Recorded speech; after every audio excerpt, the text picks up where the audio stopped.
Good afternoon. This is Mariners Baseball, and this is the Rooftop Sports. And here I am for game three of this three-game series between the Seattle Mariners and the Houston Astros.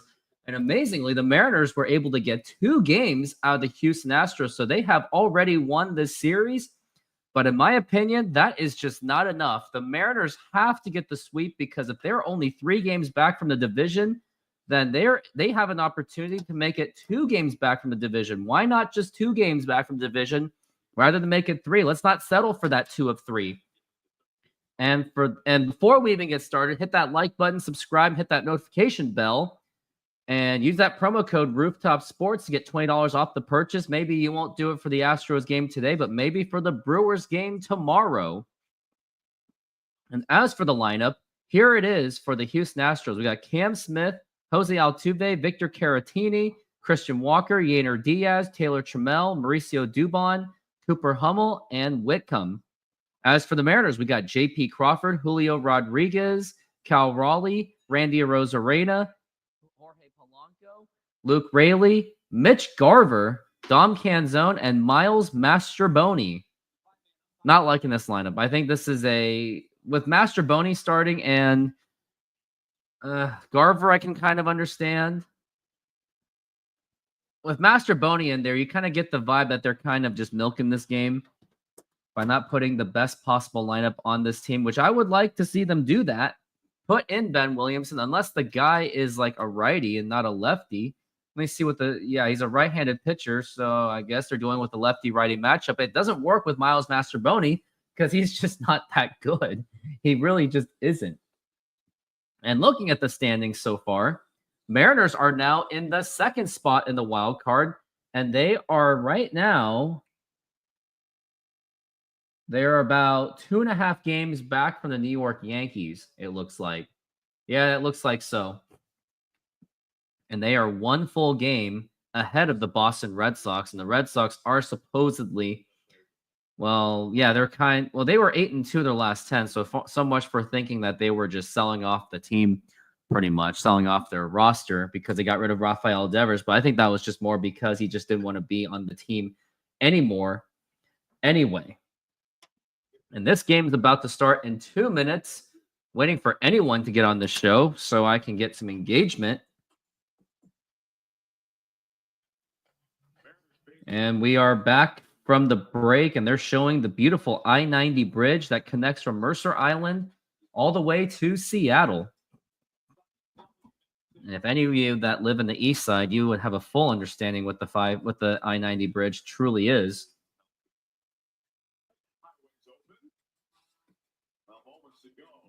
And who is coming out for the first pitch? Cooper Kupp, it looks like.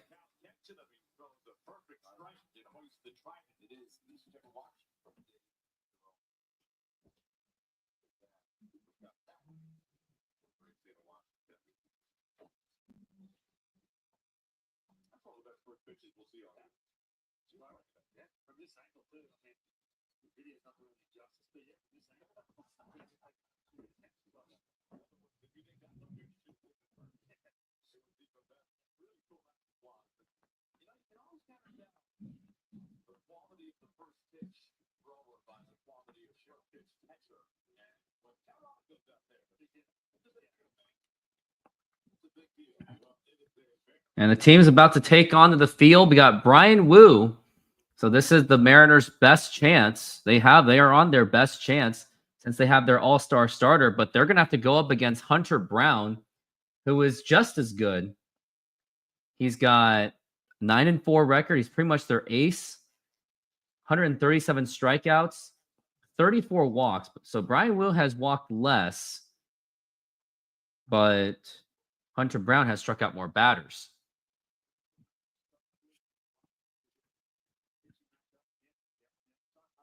Tokyo Joe, what's up? How's it going? Got some baby back ribs smoking on the grill and a few beers ready to go. Yes, you are ready to go.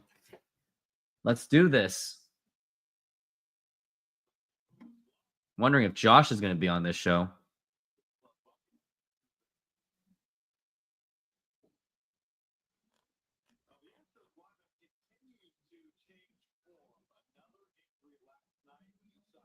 Got Cam Smith, Jose Altuve, and Victor Caratini.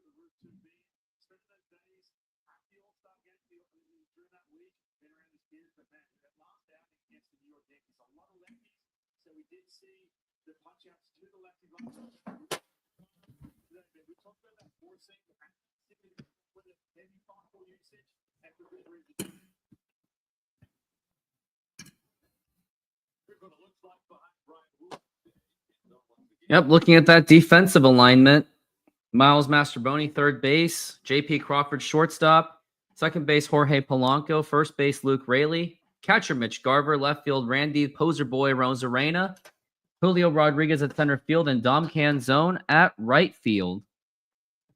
And looking at other scores, I am losing badly in fantasy baseball, 9-2. The wins I'm not going to get. Saves, if I can get anything from Mason Miller, no. Strikeouts, I can maybe get it. But now here is the first pitch, and it's brought to you by SeatGeek. And now here's the first pitch to Cam Smith. And that's going to be outside for a ball. We are underway here at T-Mobile Park.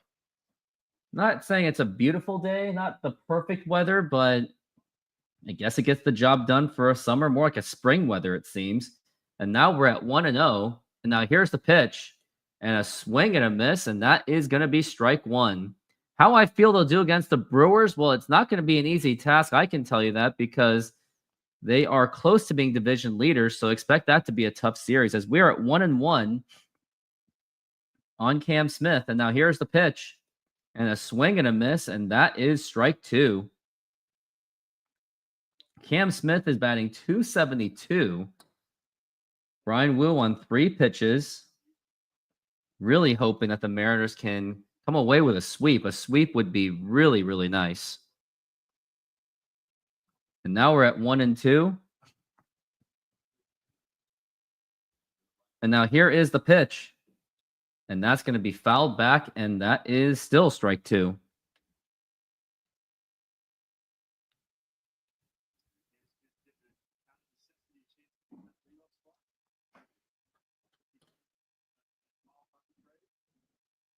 Now we're at 1-2 for Cam Smith. Has a high strikeout rate. And now here's the 1-2 pitch. Low for a ball, and that is 2-2.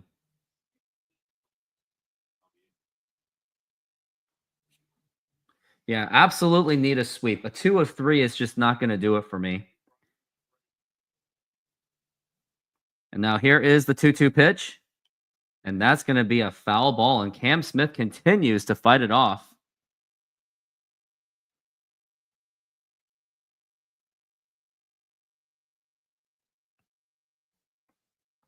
Altuve is on deck. And now here's the 2-2 pitch. Now here's a ground ball right to J.P. Crawford. Should be easy play. Throw to first in time. And there is one away. It took 7 pitches to do so, but now we got one out. And it is for Jose Altuve. No Face, the Oklahoma man. He is on. How's it going? A lot of boos by the Mariner fans.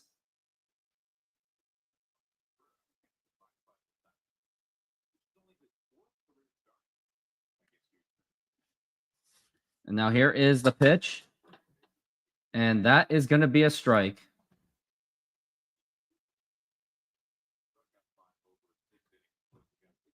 Now it's going to be 0-1.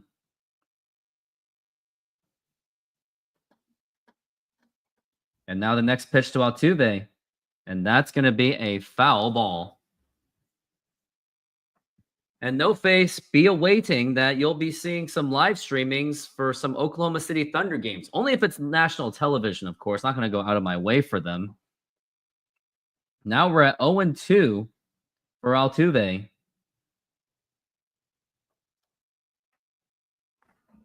And now here's the 0-2 pitch. And now here's a fly ball to left field, but Randy Arozarena makes the catch. And now we've got 2 outs in this inning. Let's look at anywhere around the score. As these games have just started, Baltimore is beating Tampa Bay, so that's going to help, but there is a rain delay. Angels are beating the Phillies. That's not going to help. Let's see anything else that really matters to us. Need the Tigers to beat the Rangers. Blue Jays are beating the Giants. That's not helping, but they're in the division lead anyway. Yankees have already defeated the Atlanta Braves, and now here is Victor Caratini. Now the pitch, and that is a strike. Guardians have just defeated the Sacramento Athletics, or just called the Athletics. So that's going to put a strain in a little bit of our wild card run. Now we're at 0-1. And now the pitch. And now here's a ground line drive, and that's going to get right through for a base hit. And now you got a man on first base. And now next up to the bat is going to be Christian Walker, who's on my fantasy baseball team. Trying to see how much Christian Walker can really do. I have Yainer Diaz and Christian Walker on my team. Brees Terong is not going to play. Could use some home runs by Suarez, but he already did that yesterday.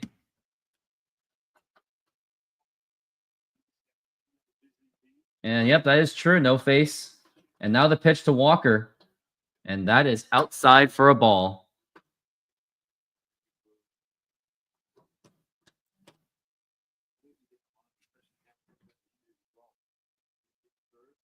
And now we're at 1-0.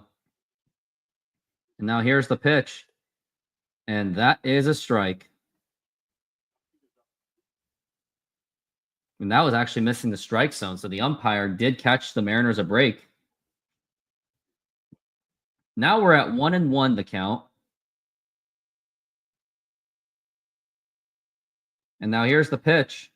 Swing and a miss, strike 2. And now it's going to be a 1-2 count. Christian Walker batting .229.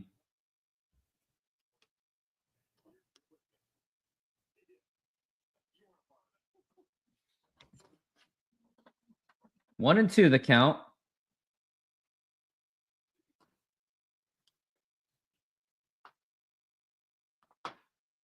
And now the 1-2 pitch. And that's going to be a foul ball.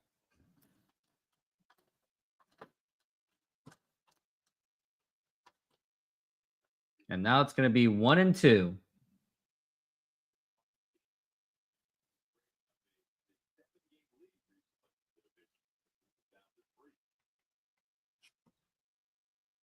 One and two, and now the pitch.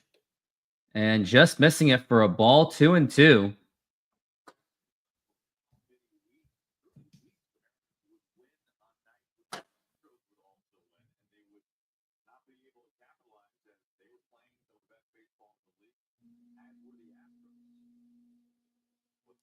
Now we're at 2-2.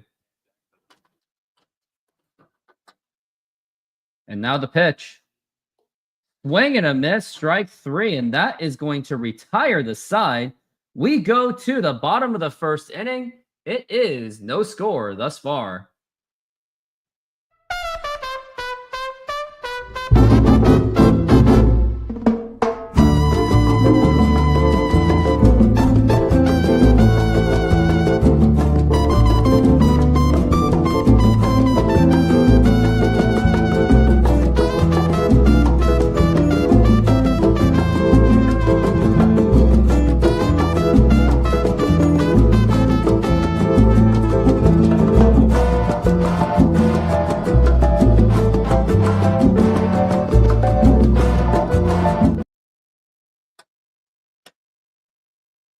Wish Josh was here, but I don't know. What can you do? And also be aware, tomorrow I'm going to be at the Mariners game. Not at the Mariners game, but I'm going to be doing a live stream, and it will be joined by Jay Trident Podcast. He will be there.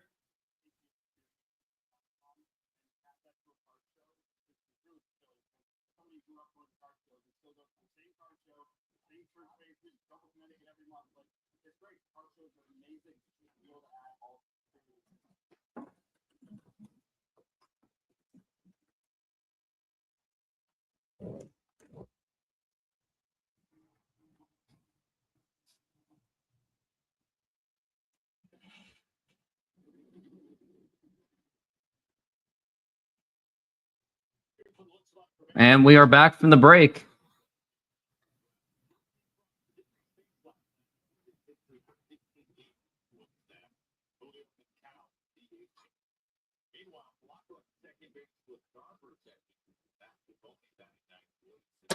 It's going to be J.P. Crawford, Julio Rodriguez, and Cal Raleigh. And it's going to be Hunter Brown, the toughest pitcher on the Houston rotation. He is 7th in Major League Baseball in ERA with a 2.43. Kansas City Chiefs and Seattle Seahawks. I wonder when that is. Chiefs versus Seahawks. It's going to be just preseason, though. And I wonder when the first game is. He's from Oklahoma. And now here's the pitch to JP. And that is going to be outside for a ball.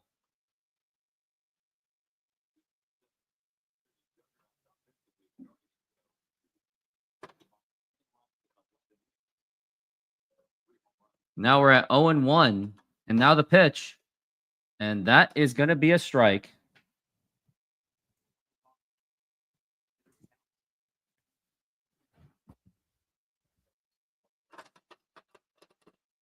Now we're at 0-2. And now the pitch. And that's going to be a foul ball.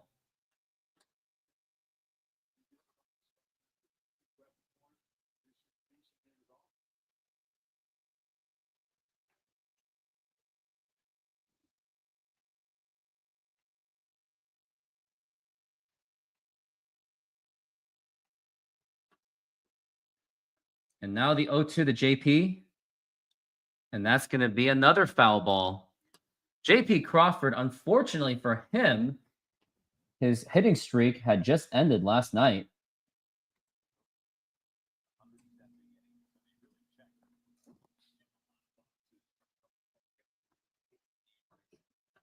Now we're at 0-2 for Hunter Brown. And now the 0-2 pitch. Oh, and strike 3 called. That was clearly outside the strike zone. J.P. Crawford not too happy with it. And that's going to be 1 out. I really do question that, but it was the frame job. But that was just an obvious framing, and the umpire bought it. Not sure about that call, but the umpire thinks so.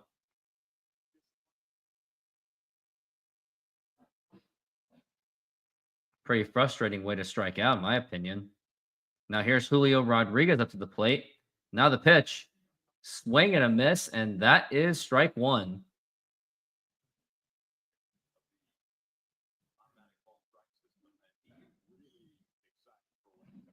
He lives in a little bit of both. Born in Oklahoma, but lived in Kansas all his life. Then moved back to Oklahoma. Lived in the right side of Oklahoma, right when Missouri and Kansas City meet. So pretty interesting meetup spots.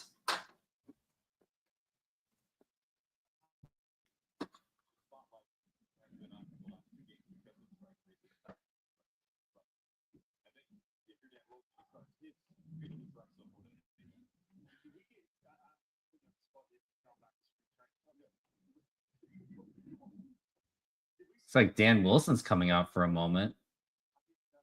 Wonder what this is about.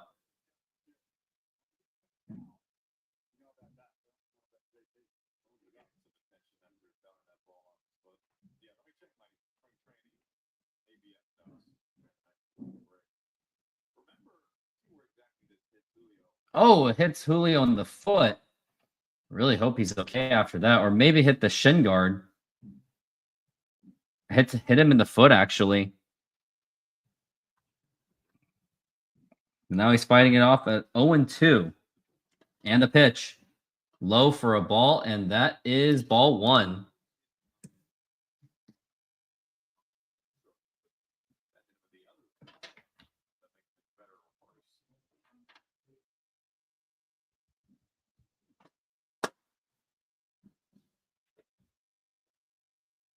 And now we are at 1-2. Swing and a miss, strike 3. It was clearly outside the strike zone, but he swung at it anyway. He can stand on all 3 states. That's amazing. Is there like a picture of where you can...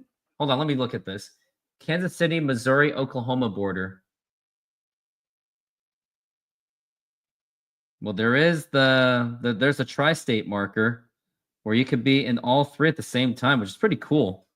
I kind of want to go to that someday, I guess. But now the pitch to Cal Raleigh, and that is a strike. Wonder how far that is away from Oklahoma City.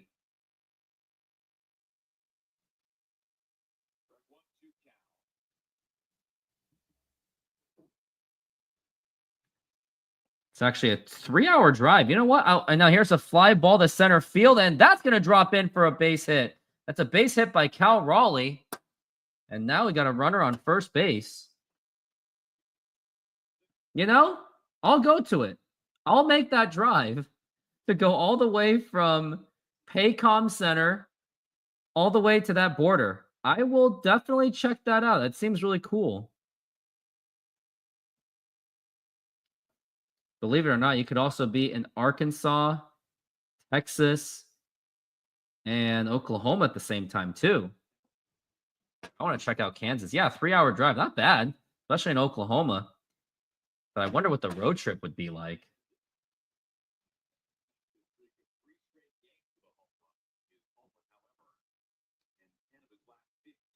It'll be off of 44.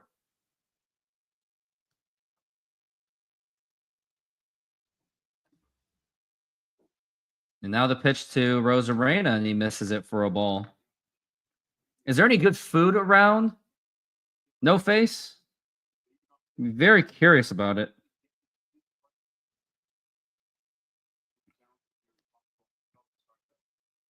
Yeah, here's what it looks like at some points on the road. You know, I'll do that. When I go to Oklahoma, to go to an Oklahoma City Thunder game as a Sonics fan, I'll check out the border. It could be a cool idea. Probably should go with some friends, too. I don't want to go by myself. As we're at 1-1 for Rosarena. And now the pitch. Low for a ball. What's the best restaurant that you've ever been to? Is it like mostly... Did I expect like Texas style, Oklahoma style kind of barbecue? As we're at 2-1. I know I'm stereotyping. And now the 2-1 pitch. Ground ball foul. I want to check out the demographics in Oklahoma City. Demographics in Oklahoma City.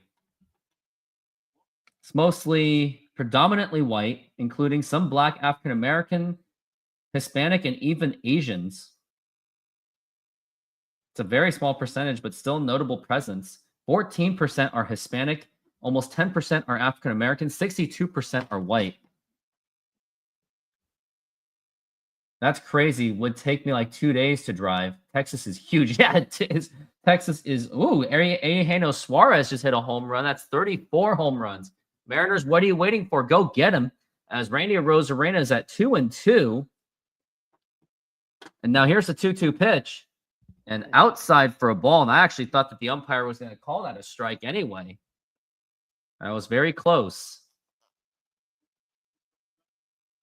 And now we're at 3-2.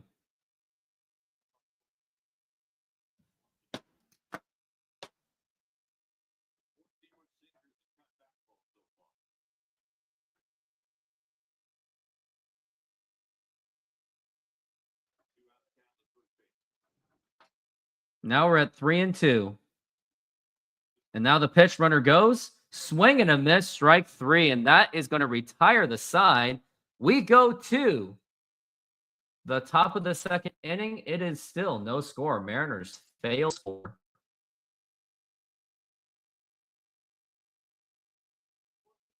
Now sizzling at Apollo Mediterranean Greek Food. Come enjoy our flat-top grilled Greek chicken and beef, Slovaki tender, juicy and bursting with Mediterranean flavor, served with savory yellow rice, fresh daily cut veggies for our crisp salads, homemade hummus, plus warm pita, and our signature tzatziki, perfect for a fresh filling meal made with care. Cold beer available. Order now at apollogreekfood.com. Come visit us for a delicious meal and a cold beer. We'd love to serve you.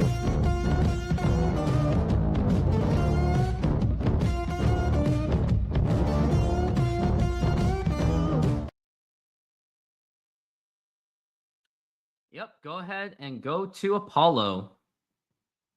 Yeah, I wonder what kind of food in Oklahoma, like what are good places to eat? Because I actually am curious to go to Oklahoma City. And I'll go to the three border thing too.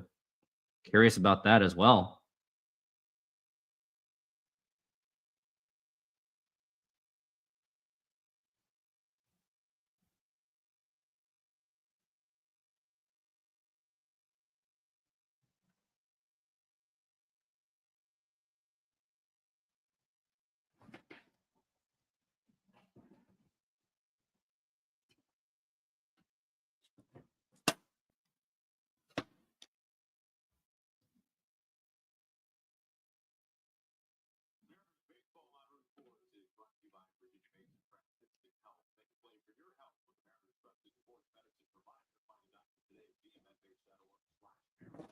And we are back from the break.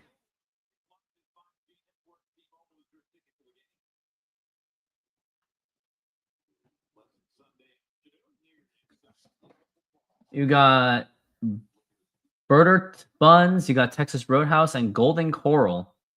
Probably go Golden Cornell. And now the pitch, and that's going to be a foul ball. I'll take you up on it. Golden Cornell in Oklahoma City.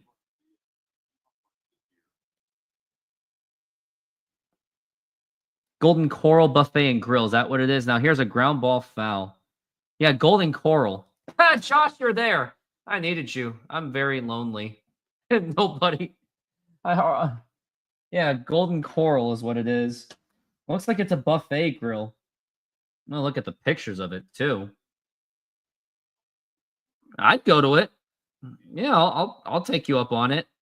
Now the pitch, and that's gonna be popped up, and that is gonna be a foul ball and not playable.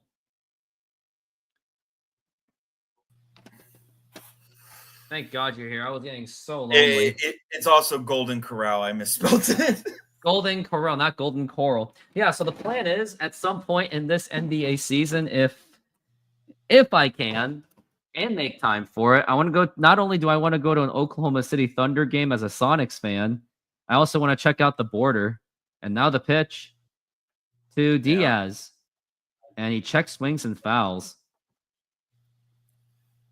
I was posting that video last night where I was making fun of you with the Mr. Krabs. I was really hoping people would make fun of you. That's what the post was about. I was trying to say, ha, suck it, Houston fan. That's what I was trying to do, and it didn't happen. So, yeah, you didn't have all the people on there? Nope. Now the 0-2. Check swing, did he go? Yes, he did, and that's going to be strike 3. And down goes Yainer Diaz. The only downside of that is I missed a home run opportunity out of Yainer Diaz because he's on my fantasy baseball team. And my fantasy baseball team is still getting wrecked. Actually, no, I'm actually trending up a little bit. I'm doing a little bit better. Just slightly. Just slightly. So, yeah, if you're wondering for Isaac Paredes, he's out. He's on the 15-day IL. Yeah. It's okay. You guys are somehow going to figure out a way to win a division. Somehow. Well, I'm all like, one reason why I'm not terribly worried about it is we are getting guys back, and second half of the season, like strength of schedule, we have one of the easiest schedules for the second half. So true. I'm all like, I see them doing all right. And now here's Taylor Trammell working on a 2-0 count so far. Well, and now here's the pitch. Like, swing and a miss right down the middle, strike 1. What places have a chocolate fountain? All buffets? Well, no, actually, most buffets don't anymore. Golden Corral is one of the few that does. And most of the buffets that I see are usually like 2-1. Swing and a miss, strike 2. Asian buffets. Typically. I do, yeah. There's an Asian buffet like 10 minutes from my house. and it does have a fountain of chocolate, and it's amazing. Now, the ones that I've been to, like one has been there forever, and it's pretty good food for what you get. Get a lot of like great variety. Best thing Now I here's the always loved 2-2 was pitch, and that's going to these be a foul ball. desserts that they did, which was graham crackers that had been frozen so much that they just become like mush. Oh, that's very good. Like, because there's no crunch there. It's just all with whatever they put as the filling in it. It's probably like, definitely not healthy for you. And what's another one? Like the And now sugar the 2-2 biscuits. pitch. And that's going to be popped up, and that is going to still be foul ball. Well, yes, but you can get good barbecue everywhere. Like there's very few places that I would say is bad barbecue. Now, the one that I would kind of say is not worth it is if you're in the Pearland area and there's Killen's barbecue. It's not worth it because you'll be sitting out there for like 2 2-2 hours pitch for basic low for a ball. barbecue. It is not worth it. Now, their burger place is good, but I have a place called Jimmy Mac's. It's basically Red Robin on steroids with amazing butter bread rolls and oh my god, and huge steak fries, steak burgers. Makes me think of Cheddar's. 3-2. And now here's a fly ball drilled to right center field. Actually, not drilled at all. Julio Rodriguez makes the catch. And no face, I am not joking about it. The one time we went there, it took us forever to get in. And literally, it's because it's a tiny dining room and you have to do it buffet style. You can't just sit down and order. I think I'm going to go to a Houston Rockets Oklahoma game. That's where I want to go because Kevin Durant, former Sonics. I think there's going to be I think you're going to get a lot of bandwagon Seattle Supersonics fans going to Houston just because of Kevin Durant. Now here's a ground ball and a barehanded effort throw to first, and it's not even close. And Mauricio Dubon you know what you should show up in? A Sonics jersey that's for Kevin Durant. No, I got Desmond Mason got dibs, but it actually will make sense because Desmond Mason did go to college in Oklahoma State.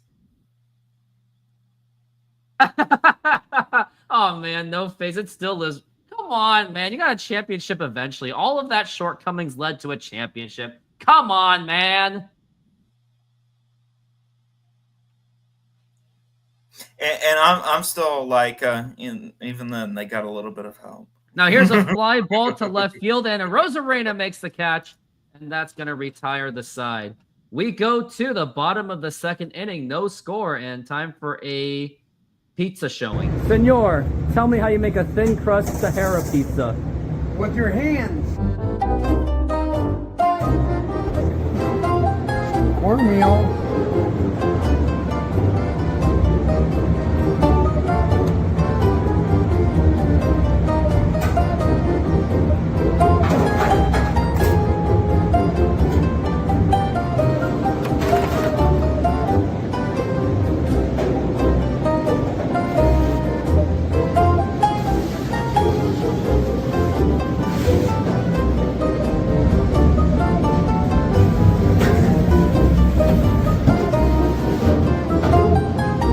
Hello, baseball fans. I'm excited to announce that we are still offering 50% off pizza and 25% off bowling Monday and Tuesdays.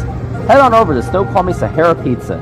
This deal will go through May. And that's how you make a Sahara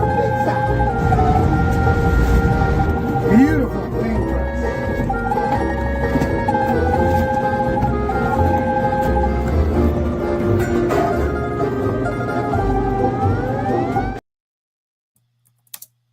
Man, the White Sox. I know it's the Pirates, but still, that's a beatdown. That is beatdown. Oh, pick 840 or 839. 840 or 839. Let's see if I'm probably going to lose these because what am I batting like? I've gotten one win. Okay. Well, we don't have 840. We only have 839. Well, pick something. Well, okay.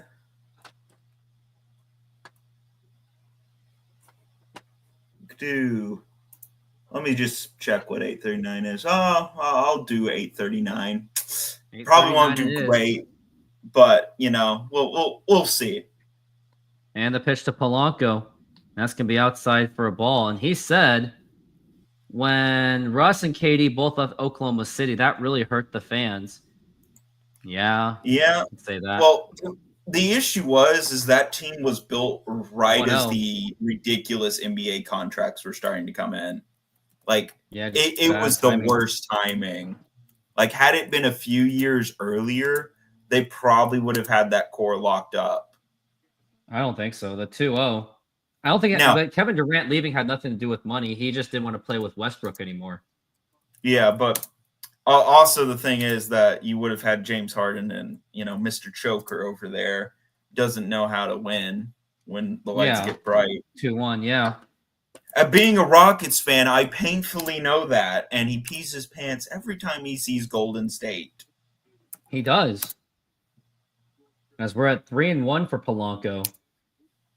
Well, okay, so looking at the scores, the Yankees did win, so no help there.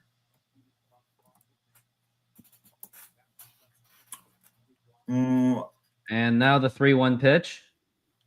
And that's going to be popped up and could be playable. Nope, not playable at all. That's going to be for Polanco. Mm-hmm. Okay, Chicago's losing to the Red Sox, so no help there. So now we're at 3-2 for Polanco. The Phillies are getting the and now the 3-2 pitch, and that's going to be popped up into the shortstop, and he makes the catch as Mauricio Dubon making the catch. Anaheim is on total beatdown against Philadelphia. Yeah. And that's one reason why I don't think the Angels are going to be selling too much, because they're still in the thick of it, and they're playing actually pretty well. They have been, considering what they have in the pitch. Yeah. And that's going to be a strike. Like, their pitching is actually doing pretty well. Their hitting's well. Like, they're not just depending on Mike Trout, because if they were depending on Mike Trout, they would be one of the worst teams. No offense to Trout. Now here is Luke Raley, and that is a strike. He's not the same. And Kevin, to answer your question, you got to be Astros fans. If you're really rooting for the Diamondbacks to sell, you're going to have to be Astros fans. 0-2. And that's going to be a foul ball. Oh, that's like it's like that meme with the push the button thing. You know, that push the red button. Now that's what the Mariner fans are going to be at. Well, the reason why is they are beating the Cardinals like a drum right now. And that is not bottom of the fourth, it's bottom of the 0-2 for Raley. Swing and a miss, strike 3. And so far, this has been a pitcher's duel between Brian Wu and Hunter Brown. And now next up to the plate is going to be Mitch Garver. Mitch Garver, who hit the home run on Friday night. And this season against Houston and Texas, he's a .387 hitter with a 1.099 OPS, 2 home runs, and 5 walks. If only he could be that, like the rest of the season, like against every other team. The pitch. That's his problem. And that is a strike. And that is 0-1.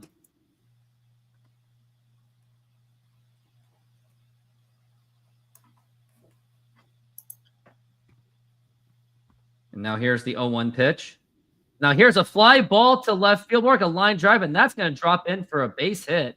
And Mitch Garver's good hitting against the Texas team does continue. Now we got a man on first base, but with 2 outs, and it's going to be up to this guy. The 0-2 pitch. You gotta love these guys. I mean, he literally just swing.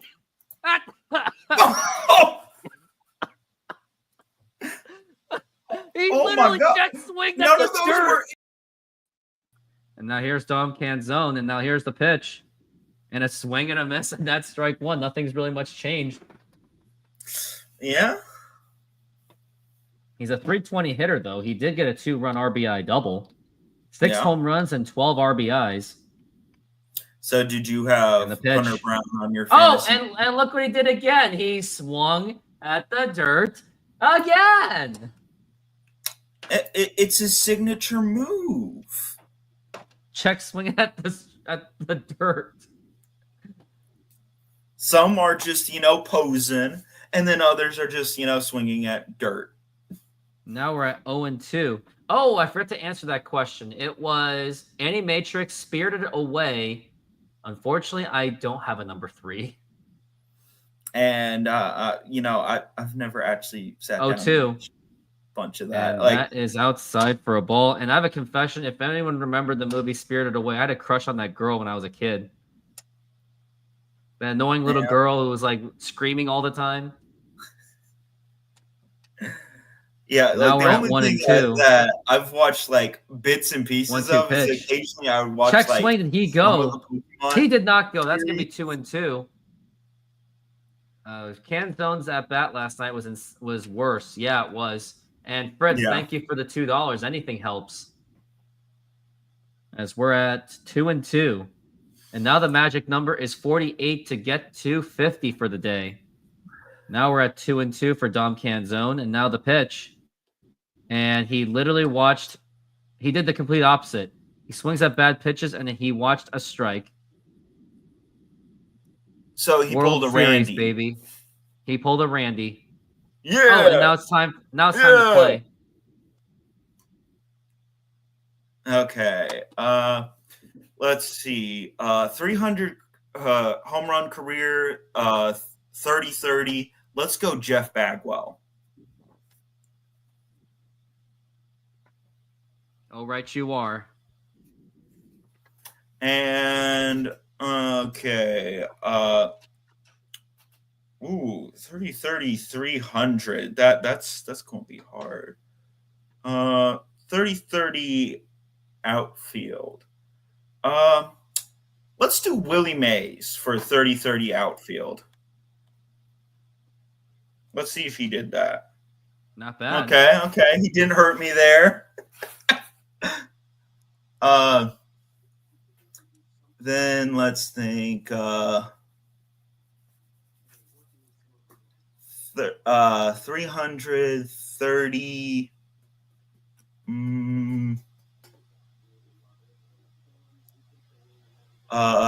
let's go Giancarlo Stanton.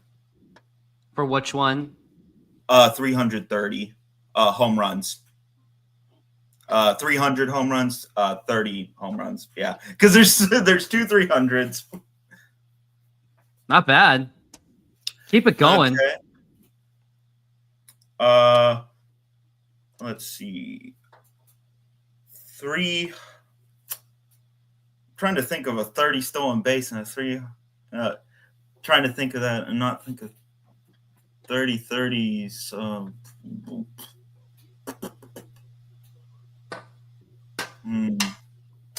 Let's do Alex Rodriguez for 30 home runs, 30 stolen bases.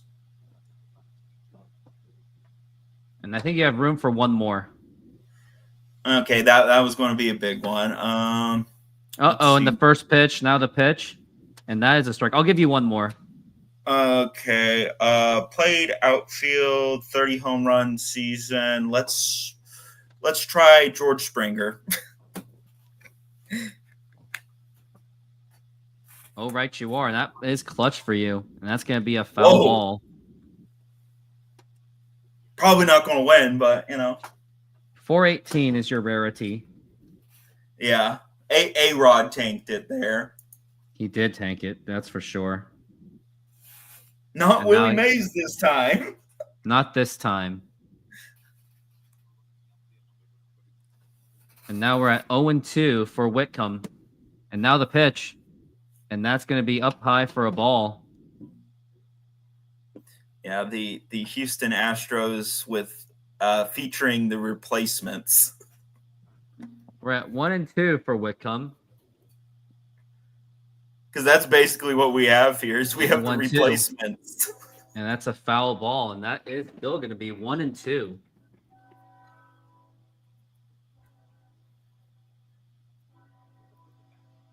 And now I want to look at mine that we'll be playing with. And now we're at 1-2. And now here is the pitch. And that's going to be a foul ball. Showing Angie Mentick and Brad Adam.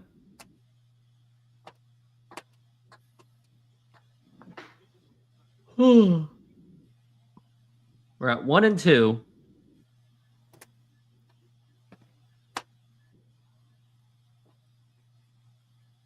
And now here is the 1-2 pitch. And that is up high for a ball.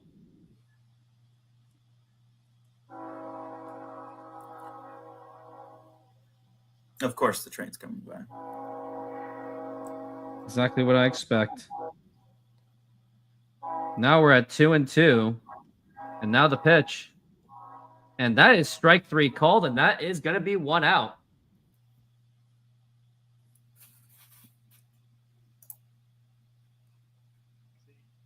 It was a nice pitch by Brian Wu. It was a little bit outside the strike zone, but umpire may have made up for that call because he had it. No, it's in. Is it the same guy, though? Or they rotate every day? They usually rotate every day, but looking at it, it is in the strike zone. So if you'd ABS'd it, it would have been a strike still. And a swing and a miss to Cam Smith, and that is strike 1.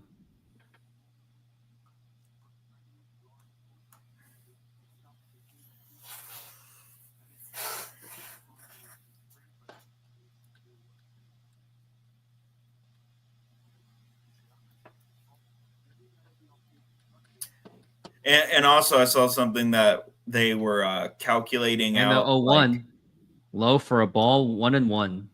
Different like home run probabilities. Like, could you even hit that? And one was asked, could you hit the roof at T-Mobile Park? And it is like, no, you cannot hit the roof. And the 1-1, and that's gonna be swing and a miss, and that's gonna be 1-2. Because to hit like the roof when it's open, I think you would have to hit like, what is it, like an 800 feet home run to even hit 1-2. Swing and a miss, strike 3. 2 strikeouts in a row in this inning for Brian Wu. And now there's 2 outs. Brian Wu is at 44 pitches, though.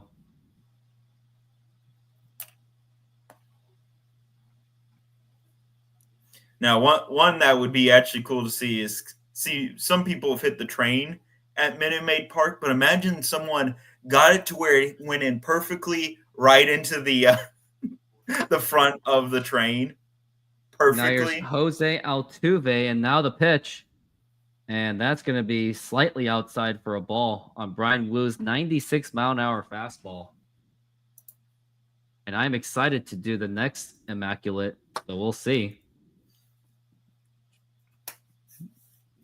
And now we're at 1-0. And now the 1-0 pitch. Now here's a ground ball right to Mastroboni. Throw to first. And that is in time. And talk about a 1-2-3 inning. And we go to the bottom of the 3rd inning. It is still, however, no score. And now we got a game to play. Oh.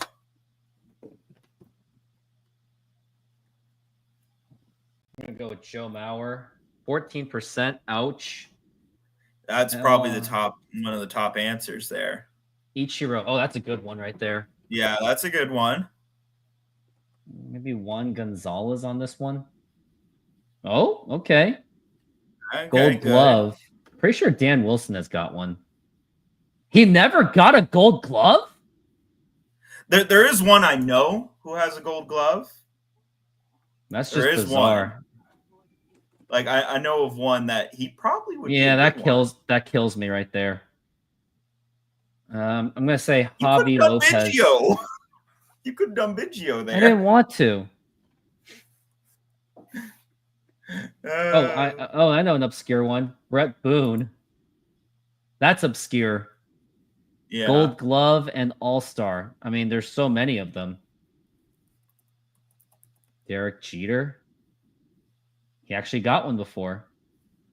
And born outside the U.S. Jeter got a bunch of gold gloves, and he did not deserve any of them. because it was Not that good. it was basically the Gold Glove was also a Silver Slugger as well. Pretty good. 141. If I you're picture wondering what Biggio would have been, 2%. what?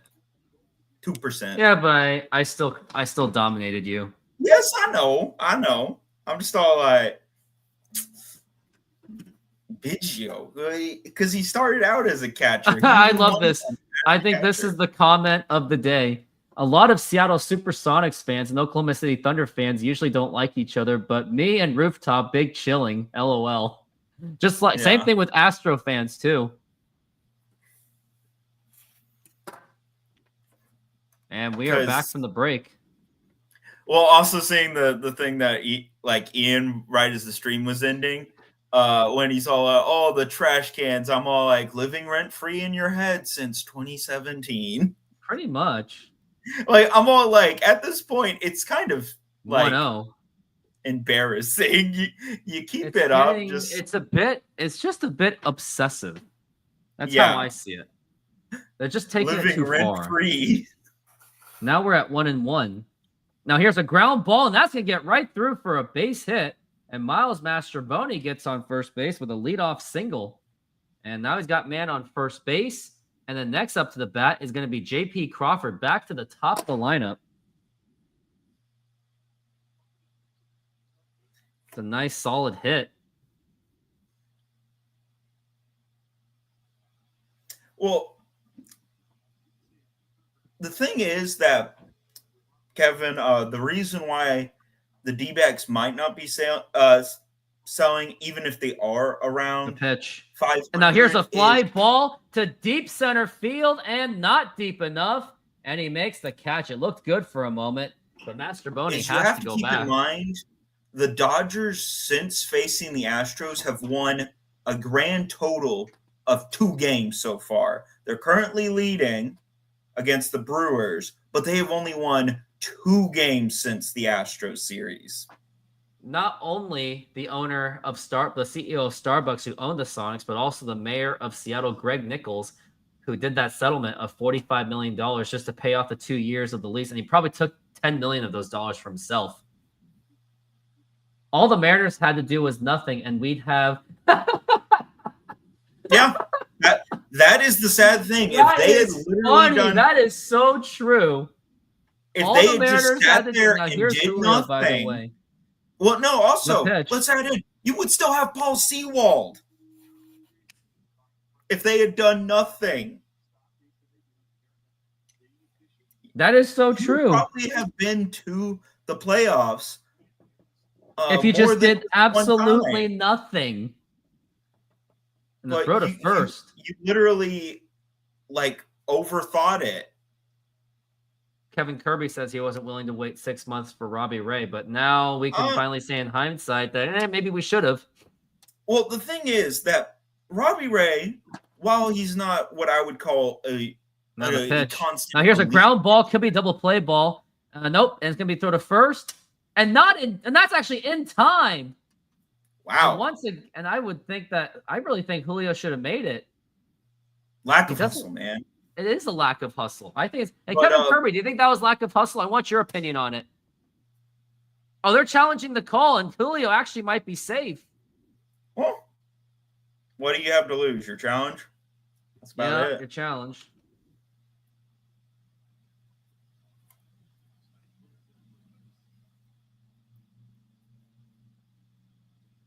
Eugenio Suarez, good vibes only, hits a home run once again. All right, guys, good vibes only. Don't forget it. Stop it. Thank you. Hustles at times, yeah.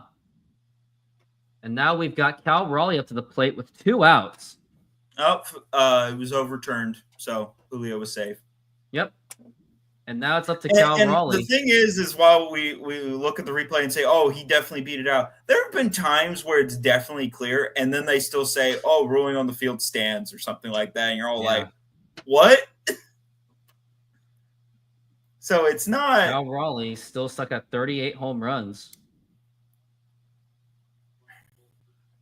He's one home run away. It's sad from 39. when Jose Altuve, I think, is still leading the MLB this season in infield hits.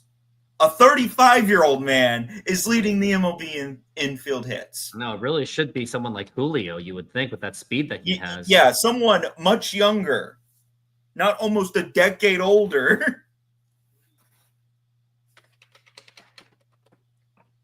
I'm going to play Bop It after this inning. Pull it. Hammer it.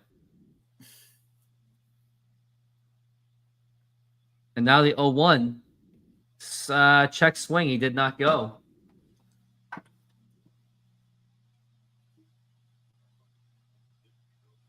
Now we're at 1-1.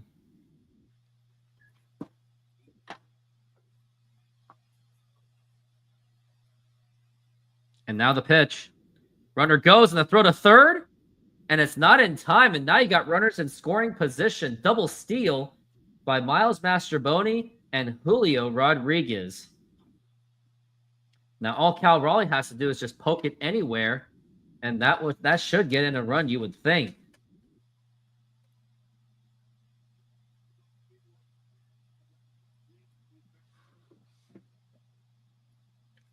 And now we're at 2-1 still on Cal Raleigh. Though I will say that had Pena been back, Julio doesn't beat that throw out. Now we're at 2-1. This is why. And now the pitch. Check swing. Did he go? Nice, he does not go. It's going to be 3-1. He's Cal just very Raleigh's much got to there get that hit to fill because a you can't spot. trust Randy Arozarena to do it. Oh, he might. You know, he's been very much posing lately. Yeah, that's all he's good at. Maybe that's why he got the All-Star selection, just for doing this. Yeah. Now we're at 3-1. At least it wasn't Mike Trout. If Mike Trout had gone back in, oh my gosh, that's just, why do we even vote for this anymore? Fans are cheering. We're at 3-1. It's been quite the college weekend, must I say. It was Oregon on Friday, Cougars on Saturday, and looks like it's Central Washington or Eastern Washington for Sunday. Now we're at 3-1 for the big dumper.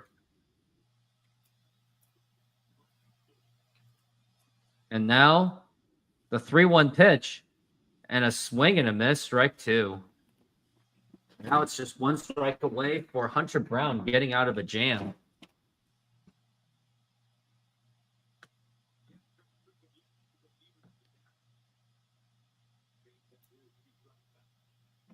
Now we're at 3-2.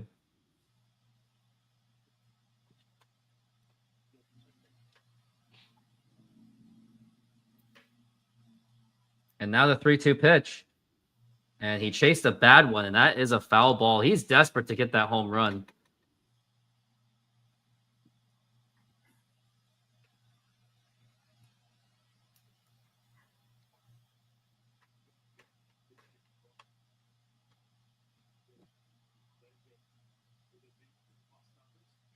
Three and two.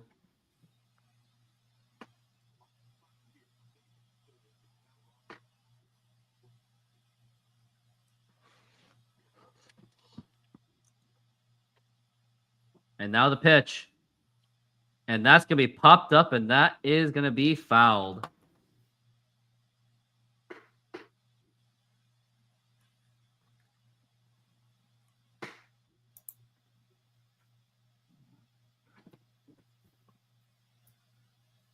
We're at 3-2 still.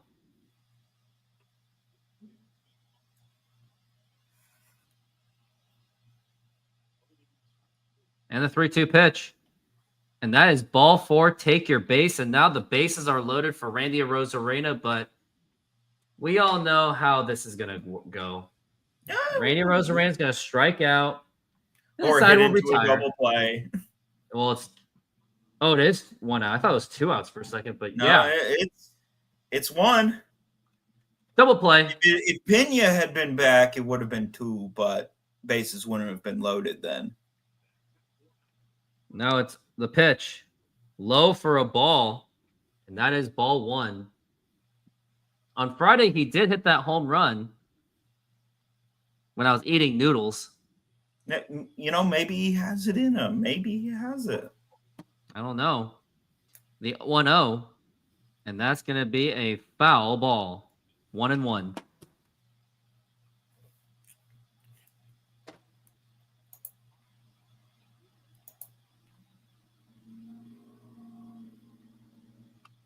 One and one.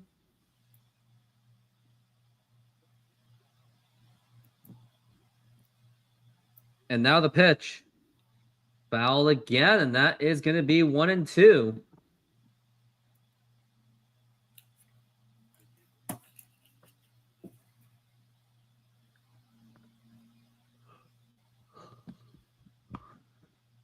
Still 1-2. He could possibly strike out. Who's in left field? And the pitch. And that's going to be fly ball popped up, and that's not going to go anywhere. It's not going to be deep enough. And he makes the And catch. Altuve's not out no there. Snagging.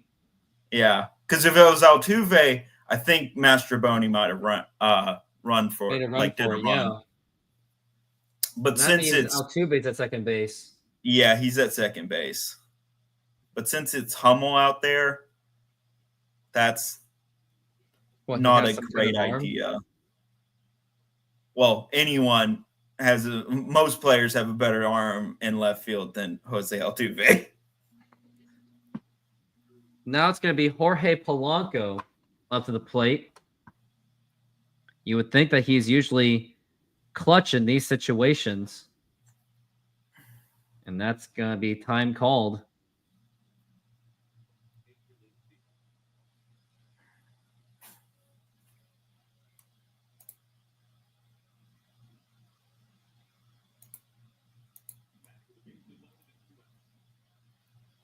And the pitch.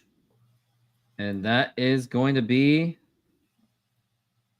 See, I would be more interested in watching in a NHL if Houston had an NHL team.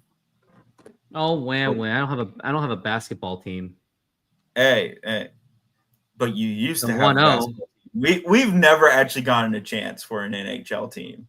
That's the sad thing about it. At least you never had your heart broken, with the exception of the Houston Comet when they folded. Well, yeah.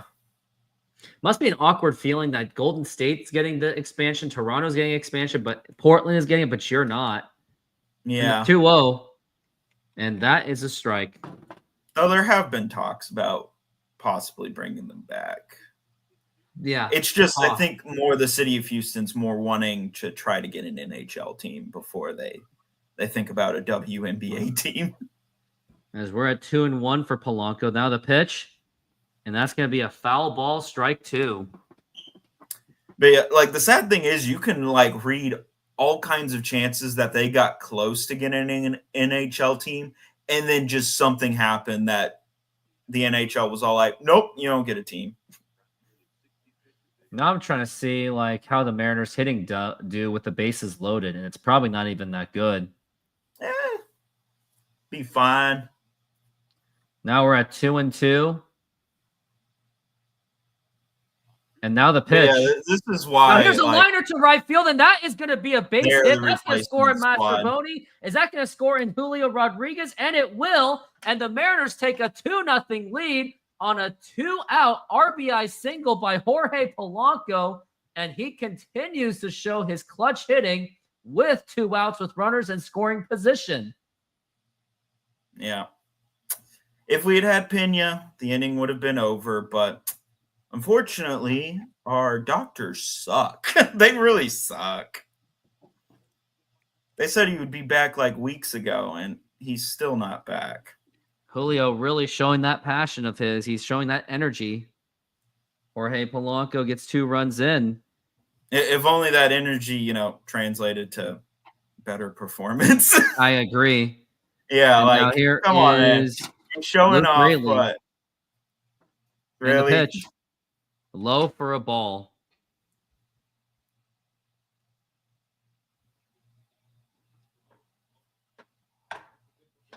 We're at 1-0 so far.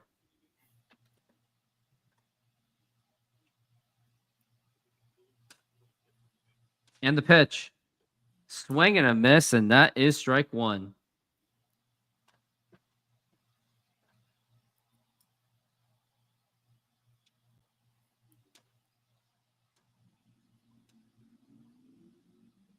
Now we're at 1-1. And the throw to first is not in time.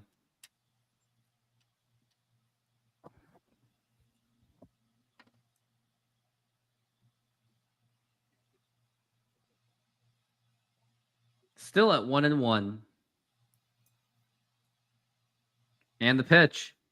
Low again. That's going to be 2-1. Mariners really did jump out to that 2-0 lead. Yep. Jorge Polanco Again, had his taking helmet off advantage for a of the fact moment. that it's literally the replacements. You're facing off against the replacements. We'll still take advantage of it. Should win. Like this is a series you should win and sweep because The 2-1. again, the Astros Swinging are a miss, really strike two. injured. Oh, yeah, they really are. Like literally, if Pena was there, the inning's over because he throws Julio out. Pena's one of the best shortstops. Now we're at 2-2. Dubon is not Jeremy Pena. And now the 2-2 pitch. Outside for a ball. Yeah, Yeah. I don't think the thing is that the Mariners, if they try to go for Gino, it's going to cost them greatly. Like you won't get him for a bag of chips. You are going to have to give up a lot for Gino. 3-2. Swing and a miss, strike three, and that is going to retire the side. We go to the top of the inning. Jerry want to do that move? Honestly, I have no idea. Try our delicious burgers today. Satisfy your cravings with our mouth-watering burgers. Double cheeseburger with classic double beef patties with melted cheese, lettuce, tomatoes, onion and house sauce, a fresh, flavorful delight. Double bacon cheeseburger, crispy bacon, fried onions, barbecue sauce, and double cheese. Double guacamole bacon burger, double cheese, crispy bacon, guacamole, lettuce, tomatoes, onions, and our special house sauce. Pair any burger with fries with an ice-cold drink for the perfect meal. Come down and taste the difference. You can only find these burgers at our Snoqualmie Mexican food truck. But like, why? Yeah, they should do a major move. But is this an organization that you even see them making a major move? Well, No. do you consider last year's moves major with getting Randy Arozarena, Justin Turner, Yimi Garcia, or were they more like middle of the pack moves? The biggest one was Randy Arozarena, and still that wasn't what I would call a monumental move. That was just the Rays dumping. They saw no value in him anymore. Yeah, and so they just dumped him off. And what did they get in return for Randy? Aiden Smith.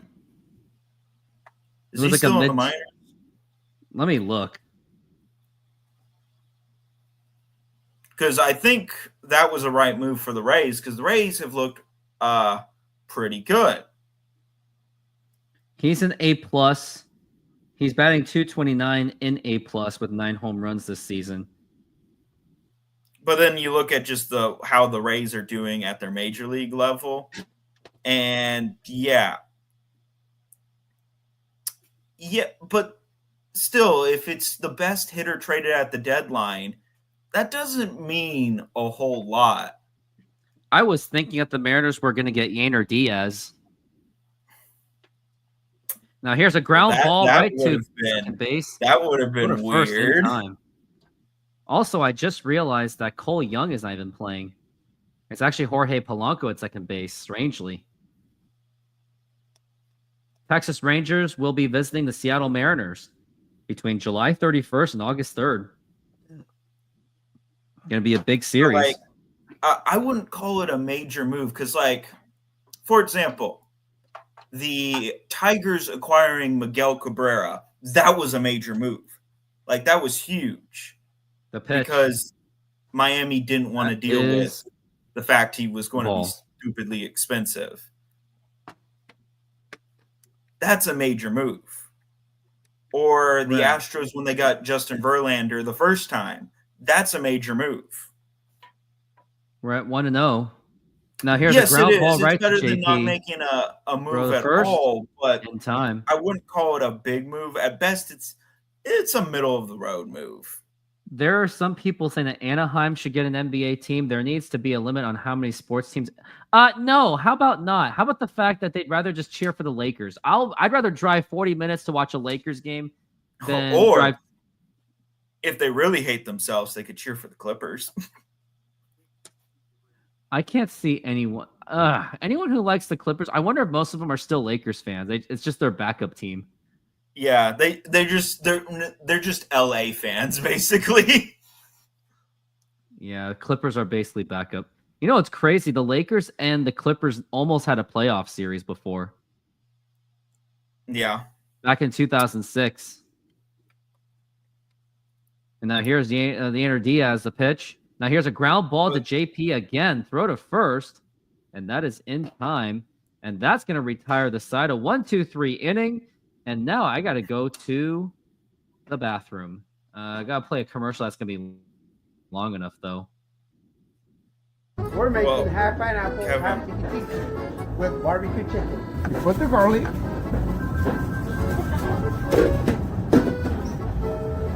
Put the pineapple on the whole pizza. Remember, they want half pineapple, and the one is going to be tiki tiki.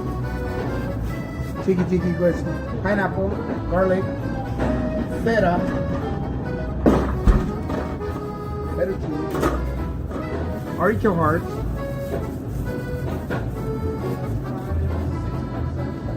and the chicken. And we're going to spread some barbecue on top.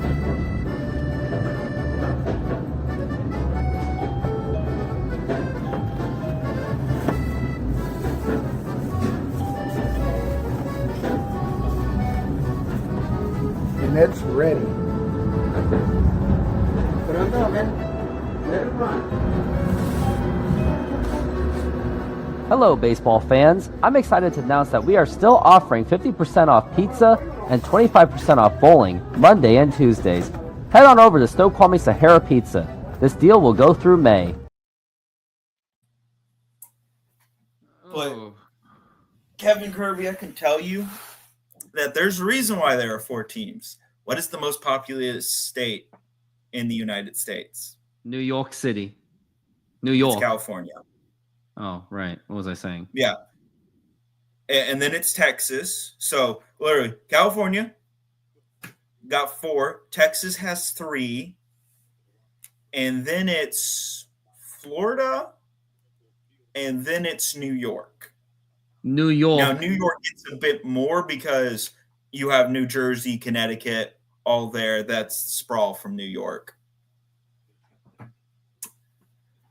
By the way, I'm this is just all my like, 41st game of the season. So I have clearly surpassed. do we honestly see DePoto putting in, like, trading all of his prospects? He's a guy who hoards prospects, not a guy who trades a lot away. He doesn't. And now here is Mitch Garber up to the plate, the pitch. Oh, inside, and that hit him. And that's going to go to first base. Well, take the on base that you can get as long as you're not hurt. I'm all like, Kevin Kirby, but that's not how it works. They look at the market and they say, how many, people are here? How many, like, feasible fans can we get? Like, there was a reason why back in the day, New York City had 3 MLB teams.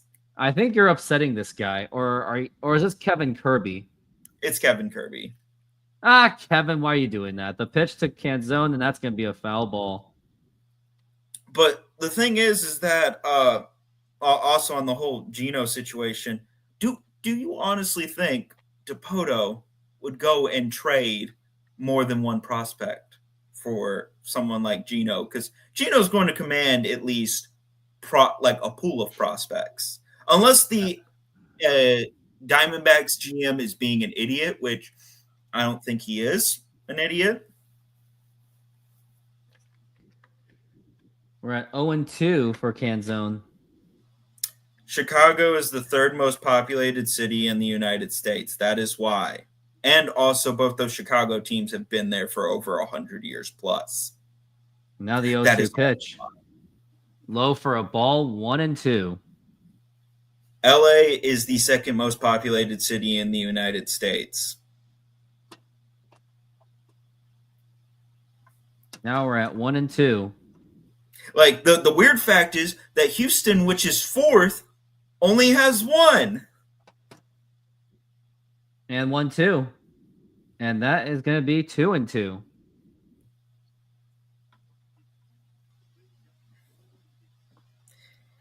Yeah, the Mariners can, but the issue is Dipoto has never shown himself to be someone to offer that kind of package. 2-2. That's going to be a foul ball. He's just all about, just keep turning the gears and stuff. Maybe make a trade here for one prospect for one player. Man, I think you're really triggering everyone. Considered a net loss. He's not someone to go all in on that. Like, literally, if he was in charge of the Astros in 2017. Low for a ball. And Justin Verlander comes up, he does not make the trade for Justin Verlander. Man, what is going on in the chat? I'm just so focused on this game, and we're at 3-2. Yeah. And now the 3-2 pitch. And now here's a blooper to center field, and he makes the catch. But it's not top 3. Oh yeah, Dipoto is New York. He's a very atrocious general manager. There's no question about that. Oh, he is. And honestly, while I could see them doing a move for Gino, it's not because they want to get better. It's just because, the World Series baby kind of thought of, this will make the fans happy. And here's Miles Mastrobuoni at the plate. Because if it was the thought process of, that's going to be a ball. That was actually in the strike zone, but that's actually a ball. I'm saying what he should do is not necessarily will happen. Yeah, we know, Ari. Yeah. Well, yeah, we know, but he's just proven himself to be someone who does something that is a strike. Feel-good moves and maybe some moves to kind of show, we're competitive. We got Randy Arozarena. I need Shad again for another World Series, baby. The 1-1. Literally low for a ball. He might command what the Astros had to trade for, like, Randy Johnson. Like, it could be something like that. Good vibes only, Hanny baby. But literally, that was done just to feel good. Like, that was not done. Yeah, to basically be a distraction to the Gino and the Jared Kelenic trade. Now, luckily, Jared Kelenic has not turned out anything. Was also a move to say, look at us. We're competitive. We got a guy who won a World Series. World Series, baby. Even though Garver didn't play a huge low role for a in that ball, World ball Series. 4. And now we've got J.P. Crawford up to the plate with runners on first and second here in the bottom of the 4th inning. But yeah, like in terms of city population, so you have New York City, that is the most populated city in the United States. And you see that it has 2 MLB teams. It has 2 NFL teams. It has,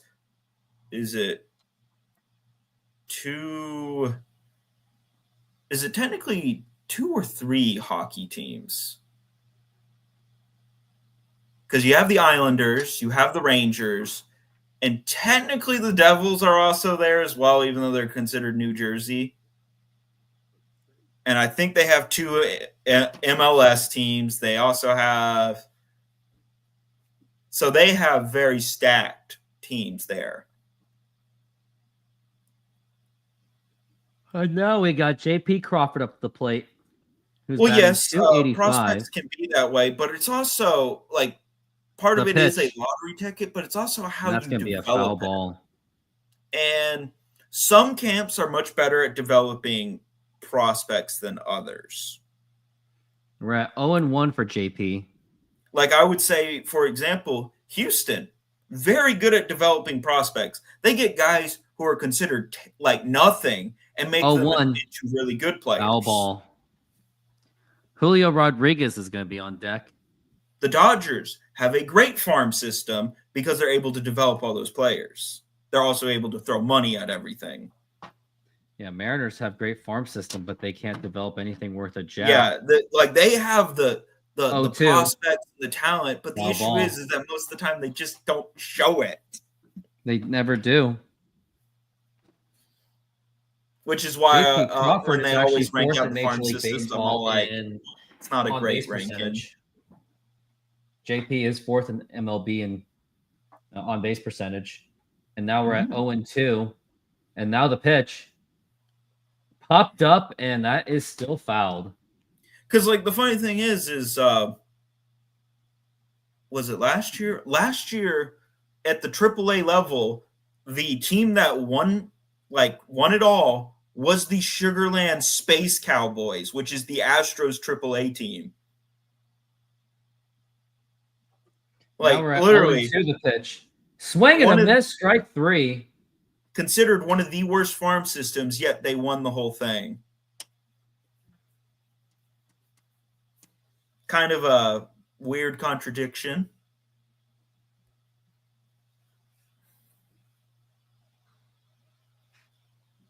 Now it's going to be Julio Rodriguez, and this is the part where the part where he actually does have to hit, especially in a clutch situation. The pitch. Now here's a ground ball that's going to get right through for a base hit. Yeah, right. And that could score the run, and that's going to score in Mitch Garver. And now the Mariners have taken a 3-0 lead on an RBI single by Julio Rodriguez.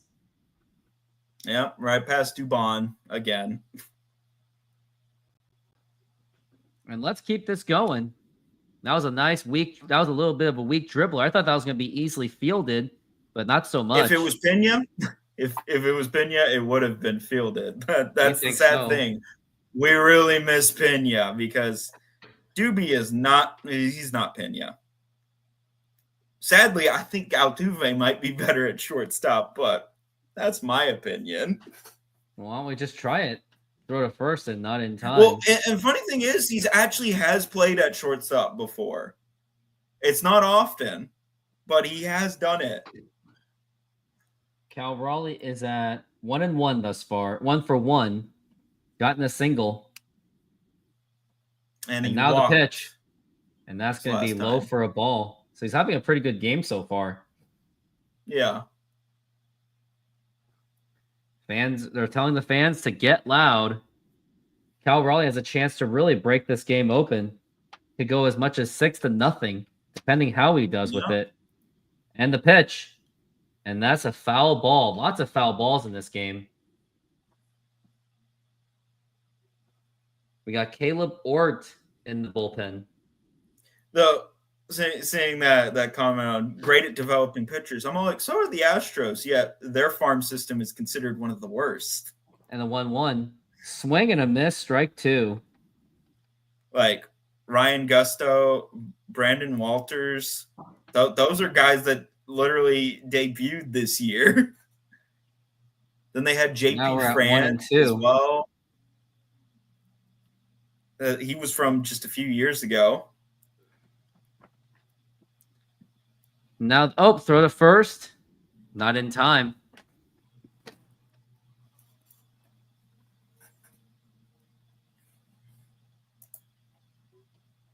Now we're at 1-2 for Cal Raleigh. Oh, and the 1-2 pitch outside for a ball 2-2. Rays lost. Rays lost, so that's going to help. And by the way, Julio Rodriguez just stole second base. Got a really good jump. Now you got runners on second and third with still 2 outs, though. And the pitch. Up high for a ball, 3-2 the count.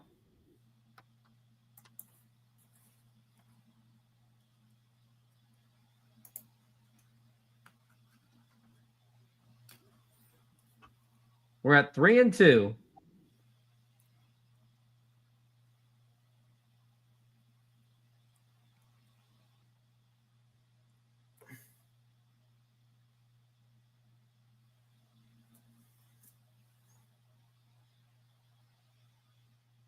And now the 3-2 pitch.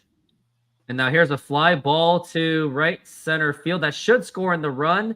And he makes the catch. Wait, Nope. it was 2 outs. 2 outs. There's a blooper right there. But that will retire the side. And now it's time to play Bop It. Bop it to start. Action. Classic. High score. 75. Pull it. Twist it. Bop it. Twist it. Pull it. Twist it. Twist it. Twist it. Twist it. Bop it. Twist it. Bop it.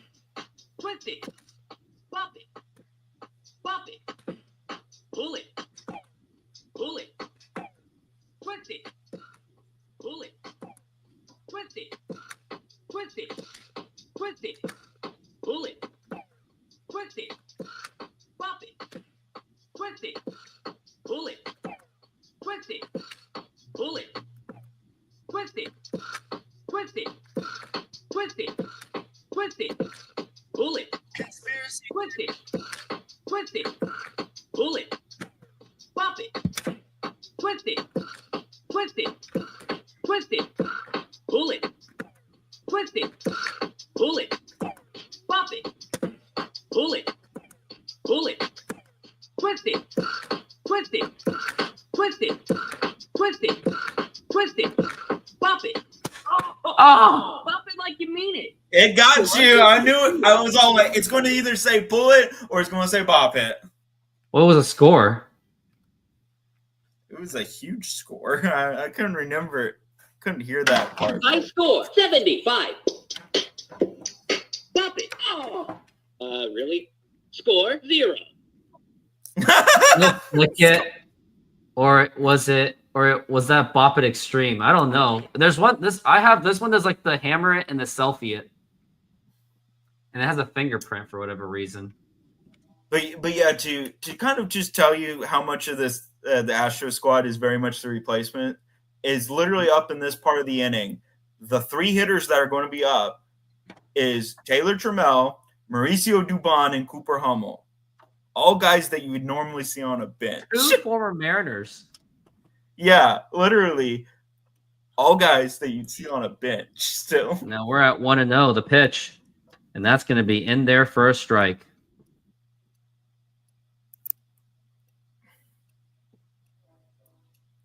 We're at 1-1 for Taylor Trammell. And now here is the pitch. It's the real And life. that is going to be a ball. It's the replacements. Or most likely, for some, it's the rejects.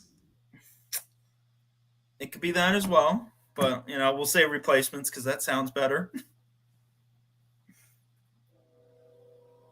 Now we're at 1-2. And the pitch up high for a ball.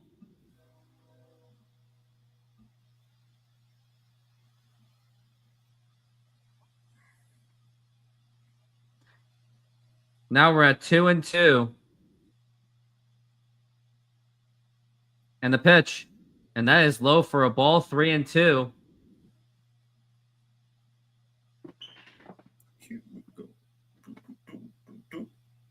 Brian Wu working on a 3-2 on his former teammate Taylor Trammell.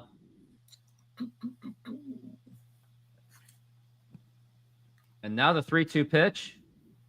And ball 4, take your base.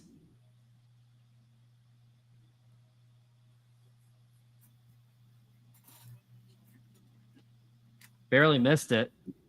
No.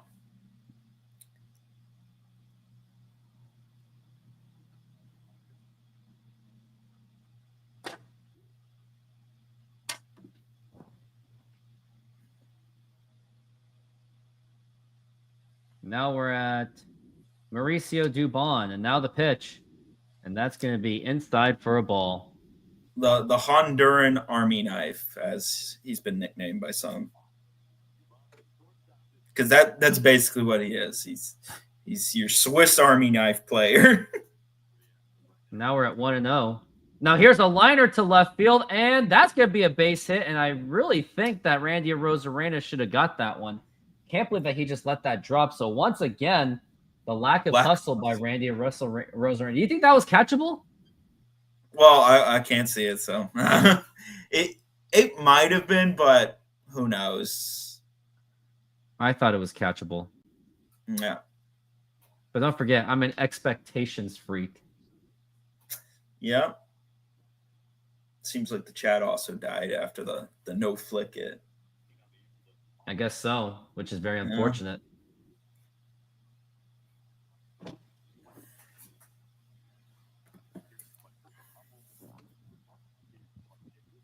Wonder how many copies of Donkey Kong Bonanza Nintendo sold. For Nintendo Switch 2? Yeah. Because a lot of people are saying that like that's one of the killer apps to have.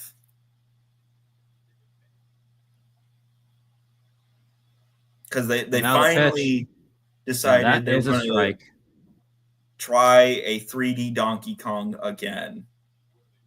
Since the last time that they attempted it was like, what, DK64? Yeah, I heard it was really bad. Well, and the funny thing is about DK64 is pitch low for a ball. It's one of 3 games that actually requires the expansion pack for the N64. And the only reason why DK64 needs it is there was a game-breaking bug and there was no way to fix it other than the expansion pack. That's why it failed. Now the pitch. And now here's a ground ball. Could be double play ball. Toss over to second and throw to first. And that is not in time. And now there's a runner on third base, first and third. But you can't get out of this inning with a double play. So, yeah, it was probably the best scenario there.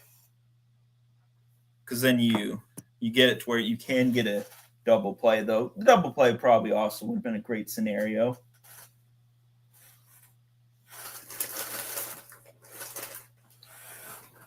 But yeah, the other 2 games were like Perfect Dark, which part of the game could still be playable without the expansion pack. And then the other one being the Rare. Microsoft.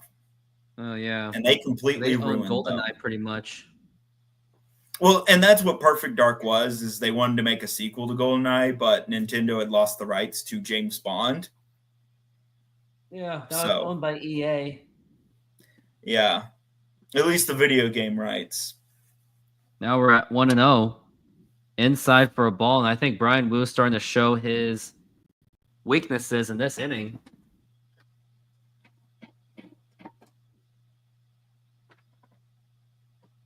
Now we're at 2-0. And now the pitch. Now here's a fly ball to left field, and that could be trouble. And J.P. Crawford drops it, and now Houston is going to score. Throw the plate, not in time. And why did they throw to second? Yeah, they could have thrown to second. You were right. Yeah, literally, everyone thought it was going to be an out because Cooper Hummel wasn't going because he thought it was an out. And as soon as it dropped, very fundamental there was error kind by of some J.P. confusion Crawford there because Whitcomb was still running, and like Hummel had to then just book it to second base. You could have gotten an out there. But they wanted to go. They were going for the greed. Yeah, because you could have maybe made the throw at home, but it was much more risky. I would have gone with the easy layup out. And now here's Cam Smith. And now the pitch. It's going to be a foul ball. But yeah, the only game that like actually needed the expansion pack completely was The Legend of Zelda Majora's Mask. And I think that was due to the day-night cycle and how much that game changes as you go through it. I think that was the reason why they needed it. We're at 0-1 for Cam Smith. Mariners desperately need a double play to desperately get out of this inning. And now the pitch. And that is inside for a ball. How about no double play? How about yes double play? No. How about no? We're at 1-1.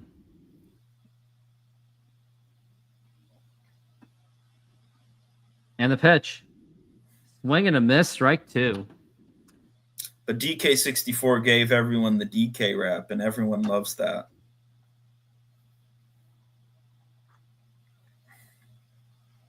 Smith Now, is depends on which version. Working on an 0-2. Sorry, 1-2. Would be nice to get him out of here. He's finally back to some. And now the 1-2 pitch.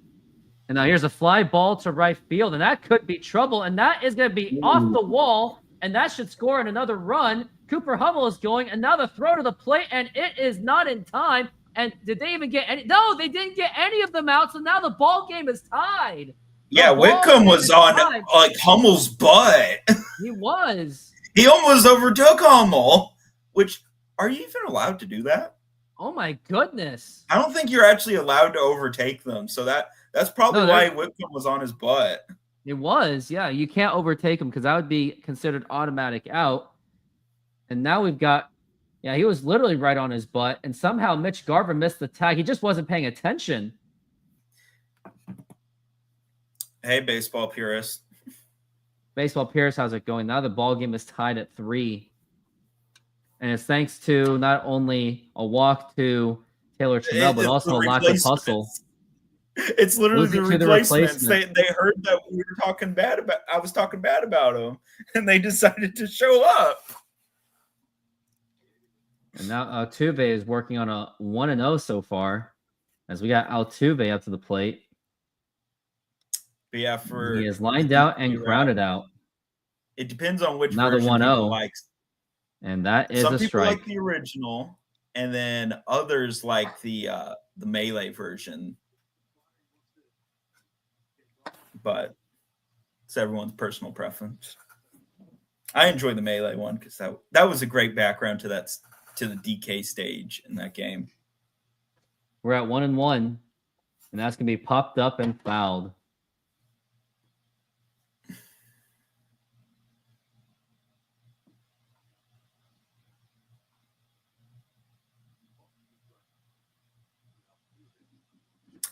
Now we're at 1-2.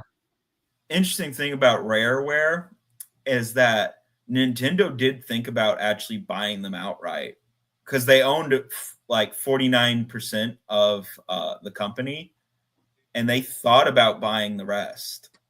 And the reason why they didn't is the developers were asking for too much money. The 1-2, low for a ball.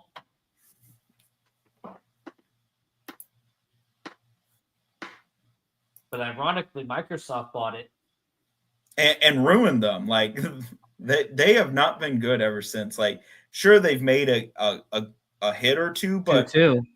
And a swing and a miss, strike 3. Down he goes. There's only 2 games that people usually mention when they talk about Rare since Microsoft: Viva Pinata and Sea of Thieves. And Sea of Thieves came out in a terrible state. I haven't heard of Viva Pinata in like almost 2 decades. It's been literally 2 decades. Because yeah, it was on the 360, which that was the death of like old Rare. There was Viva. Oh no, it was Banjo-Kazooie Nuts and Bolts. Like, what the heck was that game? Yeah, what the heck? Now we're at 1-0 for Victor Caratini. We got to have a car mechanic because why not? Low for a ball, and that's going to be 2-0. Well, it really depends on a few things. One, like we've addressed the whole would Dipoto even spin that? But the thing is that it really depends on how the Diamondbacks are doing. Because currently what has helped them is the Dodgers have sucked. And the Giants. Now here's a ground ball right to Luke Raley, and he goes to the bag, and that's going to retire the side. But the Mariners, unfortunately, and I mean unfortunately, squander an entire 3-0 lead, and this ball game is tied. It is a brand new ball game, and because of my disgust, I better go wash my face. Try our hand-breaded chicken tenders, perfectly seasoned and served with a choice of sides: golden fries, fluffy biscuits, homemade mashed potatoes, creamy mac and cheese, fresh side salad, fresh coleslaw. Plus, enjoy a dipping sauce on the side. Come in and treat yourself to the best comfort food around. Visit us today and satisfy your cravings. That ad just cut off halfway. Oops. Well, yeah, the commercial cut off halfway through, but the NL West standings. So you have the Dodgers at 58 and 41 right now. The Padres are at 54 and 45. The Giants are at 52 and 48. And the Diamondbacks are 49 and 50. So they're not actually that far out on this. So if it keeps staying close, they won't sell.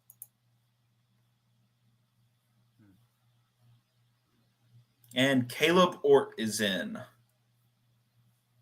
Oh, wow. I mean, Hunter Brown kind No, of it's got not himself out of surprising. it. But it's not surprising that they went to Ort. Bump it to start.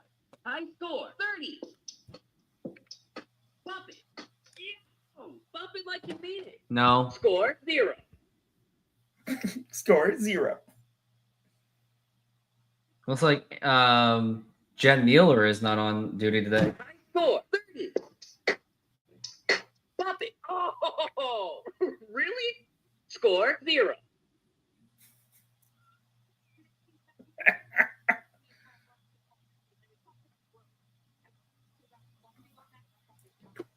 Well, we are back from the break, but it's a lot of talking going on. And now here's Randy Rosarena, the pitch. And that is a strike.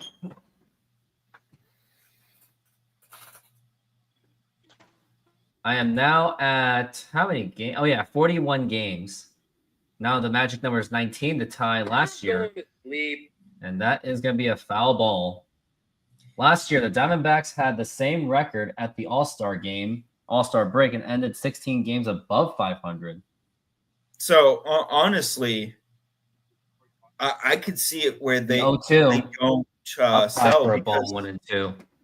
Literally, unless you're named the Colorado Rockies, the NL West can be yours. Now we're at 1 and 2. Because it's not that far out. Because 1-2 pitch. And here's a pop up to second base. Now Tuve makes the catch, and that is going to be 1 out. Next up, I believe, is going to be Luke Raley. No, it's Jorge Polanco. Yeah. And then it's Raley.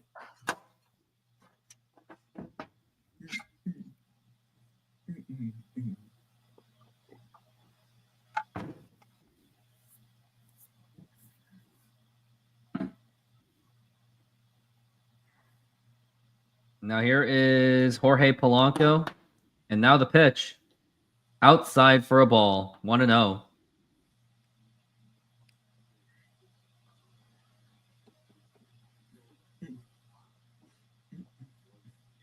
Now we're at 1-0. The pitch. Now here's a ground ball right to Altuve. Throw to second, or throw to first, and that's going to be in time. And that's going to be 2 outs right already, just like right at a blink of an eye. Yeah. And now Luke Raley is up. Luke Raley is up. And I'm going to try to beat the record of 30, which is like the standard bop it, at least on this one.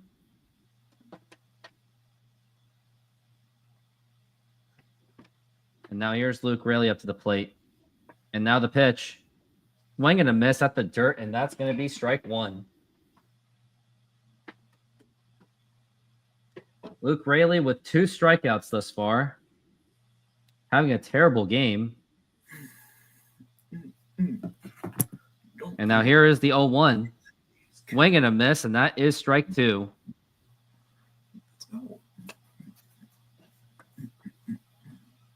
As now we're at 0-2.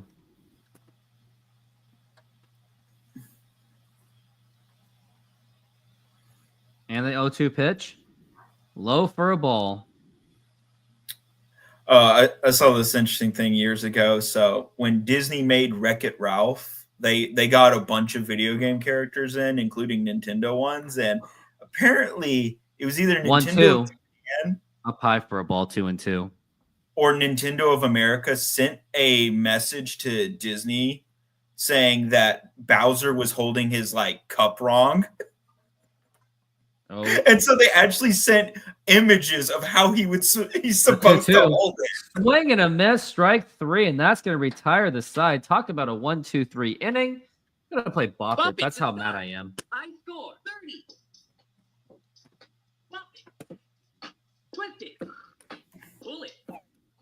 Hammer it. Pop it. Hammer it. Twist it. Drink it. Pull it. Pop it. Selfie it. Pop it. Hammer it. Pull it. Pull it. Selfie it. Selfie it. Pull it. Oh! Score 17. Let's do this again. Score 30. Pop it. Twist it. Pull it. Hammer it. Pop it. Hammer it. Twist it. Drink it. Pull it. Pull it. Selfie it. Pull it. Hammer it. Drink it. Twist it. Hammer it. Drink it. Pull it. Selfie it. Oh, extend your arm. Stupid. It always seems to be the selfie at one that trips you up. That's why I hate selfies. Pop it to start. It's become too much of a big deal.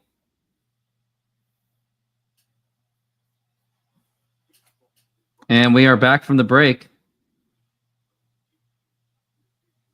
These three.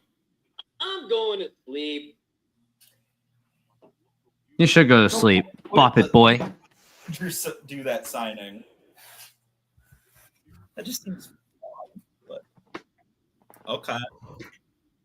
But honestly, the Dodgers, sure, you can claim injury as well, but it's not so much their hitting core. They have been in a funk that they cannot seem to get out of. Like Freddie Freeman and Mookie Betts have not been that good this year. Now you're And Christian Sheffield Walker at the plate. has been decently all right, but not nearly as good as he was last year. He will probably still And the win it, pitch. though. Oh, and here's a fly ball drilled to left field. Seawall. Forget about that one. That is Christian Walker with a solo home run here in the Woo! top of the sixth, and the Astros just taking a 4-3 lead. He needed that. Seawall needed that. Believe it or not, my fantasy baseball team needed that too. Exactly. Does anyone else have Woo? Because then that helps as well. Let me see if that team has it. I hope he does have Brian Wu at least. Because then that helps. He does not. He does not. Aw. But now I just cut the lead to 7-4 because of that home run. That home run just gave me like another win in the category. You just need Diaz to do something here. Like you could just tell that was just gone. Yeah. And now here is the pitch. And that's going to be popped up and fouled. I just need 2 stolen bases to make it 6-5. Who are your The runs I'm not going to... I need some strikeouts. All of my pitchers are already exhausted pretty much. Yeah. And the pitch. And that's going to be popped up and fouled again, strike 2. Did you hear that they have they're considering a rule? Like I don't think they've even employed this in the Frontier League, but MLB was considering a rule. Because did you know that there's been one guy on his baseball card who is just literally here's a ground ball right to Master Boney. Throw to first. That is in time, and that's going to be 1 out. Like he's just listed as a pinch runner. He was on the A's, and that was because he was just really good at running. That was it. He was I think he was an Olympic sprinter, and they just wanted to get someone to steal. And you can't do that today, like where you could just have it to where he can just come in as a runner. They changed the rules after he played. That one guy played. Swing and a miss, and Because that is strike one. Now we But got they've Casey actually Lecamina in the bullpen. they've been considering, and I hope this rule never goes through, where you can have a pinch runner, but he doesn't replace the player, like defensively or offensively. He's just there for running. And honestly, I think that's a stupid idea. And the pitch.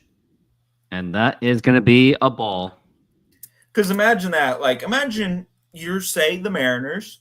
What would you do if you had a guy who could steal bases and you could put him in and you get no consequences on that? Every time Cal Raleigh gets a single, a double, even a triple, you throw Cal Raleigh on the bench. You just say, thank you for your hit. We're going to put the fast guy in now. Now we're at 1-2 for Trammell. I hope they don't do that. The 1-2 pitch. Now here's a fly ball drilled to right field. Forget about that one. A former Mariner, Taylor Trammell, just hit a home run, and the Astros have just extended their lead 5-3. I think they heard me talking bad about him. Oh boy. Because this is the same group that I said, oh, wow, look at these. They're all bench players, and they're all starting. Well, you did criticize them, and maybe that got them going. And then after that, we started scoring runs. Yeah, that was just blasted. And now the Dodgers Mauricio and Dubon Brewers are in a close one. And now the It's pitch. 4-4 in the 6th inning. And that is a strike, and I hate to say it, but maybe it's time for Dan Wilson to just go to the bullpen. See enough. Yeah, I think he has seen enough. I've seen enough. Forget the pitch count. The reason why Wu is still out here is because of all the pitchers they had to use last night. The bullpen is just depleted. So if you're Wilson, you're just all like, I want him to give me at least 6 innings of work, and that's it. Now we're at 0-2 for Dubon. And the pitch. And that is a strike 3 called, and we got 2 outs.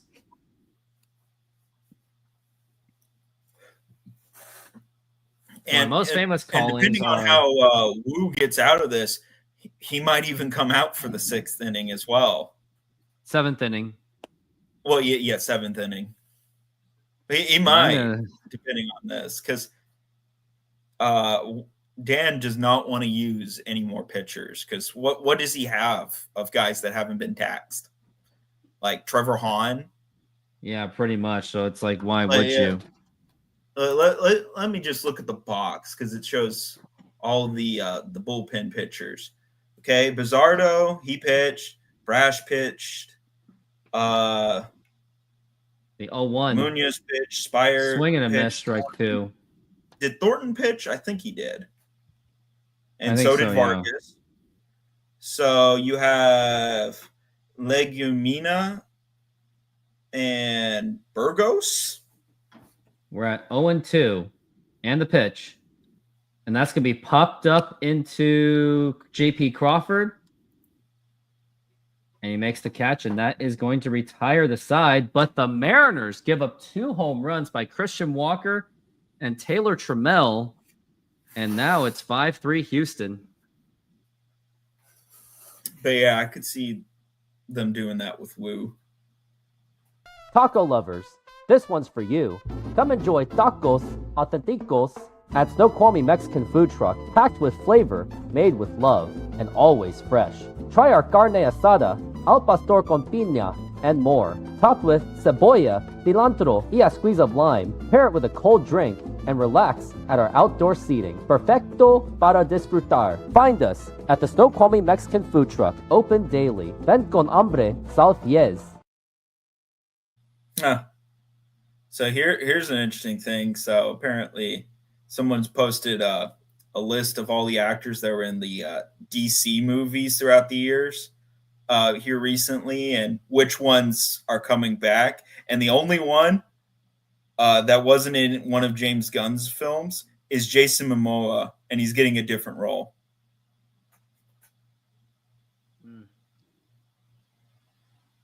Which is not surprising. A lot of people enjoyed his movies.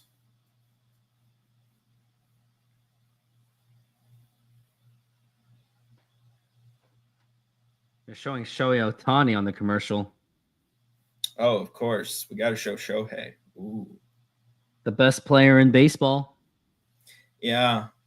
Definitely did not do anything with gambling. Definitely. No, absolutely not. He was innocent. His friend took the fall for him. I'm all like,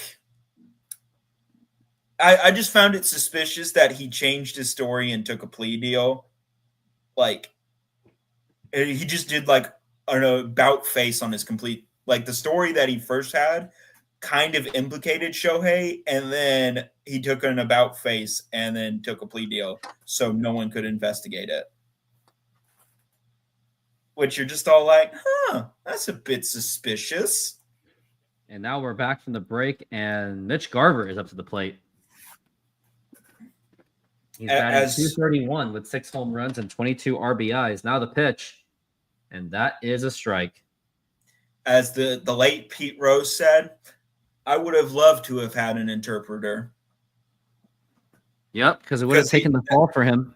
Yeah, it would have been set up that the interpreter takes the fall. It was odd that a bookie have his friend who worked for Uber Eats in the offseason a $30 million credit line gave. Yeah. I'm just going to say it shows who was doing it.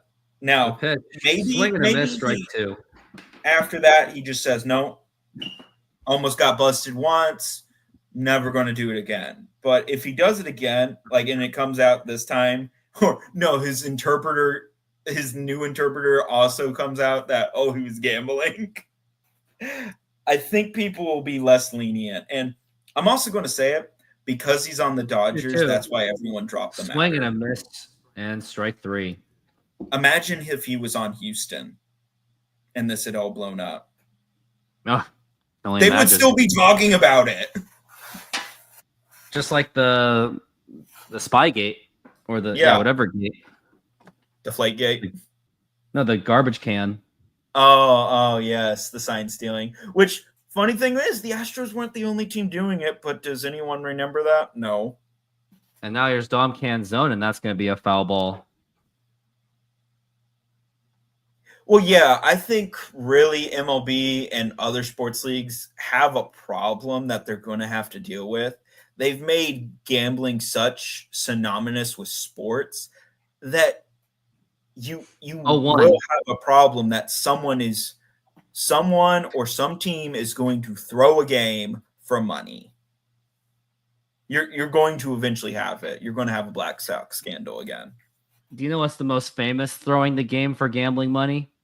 Bobby Riggs against Billie Jean King is the most famous. Well, that one is. Bobby Riggs threw that match because he bet against himself.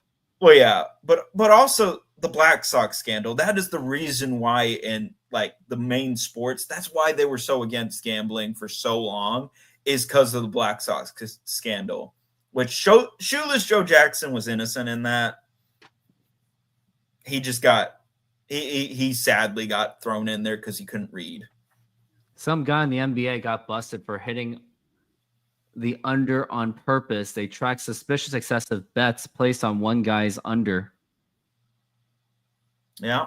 Well, it's kind of like, in a way, that's also how they could track people doing steroids, is typically if their numbers just suddenly jumped off the charts. Foul ball. And they were in their late 30s, that seemed a bit suspicious. Now we're at 0-2 for Canzone. But honestly, if it ever comes out that a Super Bowl or a World Series, that's going to be 1-2, and a Stanley Cup or an NBA Finals was thrown because of like a team betting that they would lose. because 1-2. the money was big. Check swing. Did he go? Oh, and I thought that was a strike 3, but that's not happening. Canzone got away with it, and that was like right on the line. But it wouldn't surprise me if it does come out that a team throws a series like that. We're at Just 2-2. The money is getting really ridiculous on it now. 2-2. Foul ball, and it's still 2-2.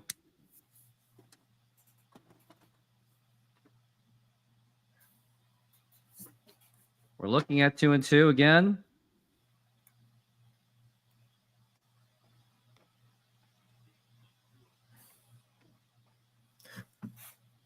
And the pitch. He checked swing.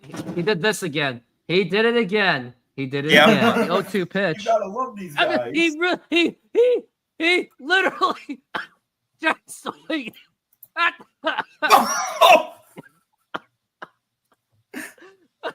He Oh my literally God. checked swing. None of those were in the strike zone. It wasn't even in the strike zone, and he check swinged it. Like, why? Like literally, that wasn't Taylor Scott being good. That was just you really just bad. swinging at crap. That was At least swinging that at one crap. wasn't in the dirt. We can say that it was almost hitting his leg, but it was not in the dirt. It was still really bad. It was really bad, but it wasn't in the dirt. Now it looks like Canzone. You take your becoming a small dud. victories. And here's Master Boney up to the plate.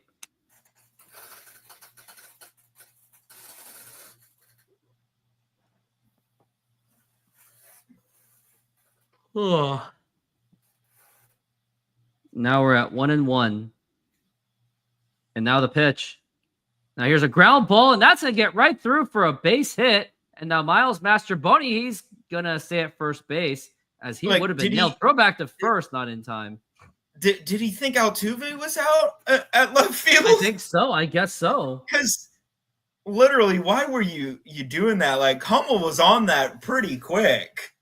Hummel does have quite an arm. And even with Altuve being there, that was still not a smart idea to try to run to second. And here comes the King is coming in. And we'll go to the bullpen. Espada has seen enough from Caleb Hort. I guess so. And now please enjoy my softball choke job. Run anything, Greg. Just run. Wait.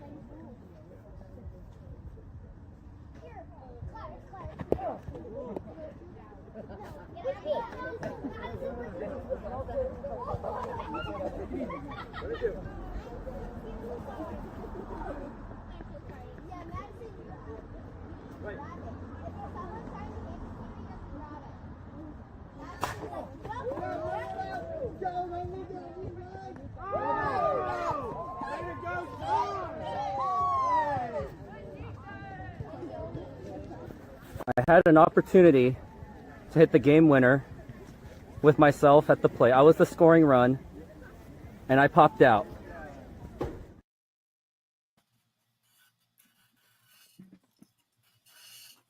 Ugh. Honestly, this game is making me fall asleep. That's why I'm putting water in my face, because the game's been feeling pretty stale. Though at least it's been moving kind of quick. Sort of. But I could use a nice little nap before I go to my softball workout.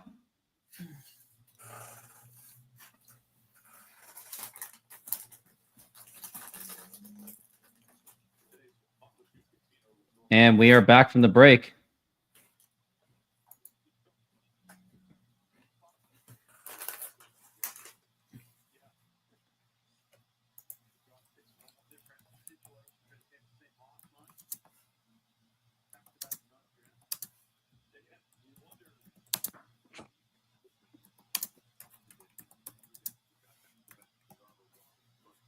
And now here is JP Crawford. Nope.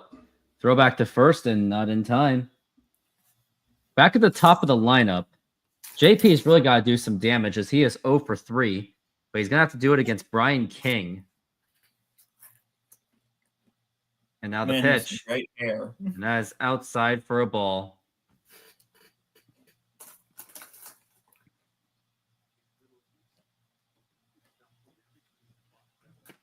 Now we're at 1-0. And the pitch. Now here's a fly ball to left center field, and that is going to be going all over the head. And now here's Miles Masterboni. Looks like he is rounding all the way, and the throw to the plate, and it is not in time. And the Mariners score. Masterboni catches a break, and that is going to be an RBI double by J.P. Crawford. And I really thought Masterboni was going to be out. I wonder if Houston's going to challenge this one. Well, they could look at it. Because Wouldn't be surprised if they do. Now here's that throw to the plate. And that is, I think that's reviewable. I think that's challengeable. If I'm Houston, I wonder if they're going to challenge that call. Well, I think they are challenging that the call. Outfielders walking in. So maybe they are reviewing it. They are reviewing it.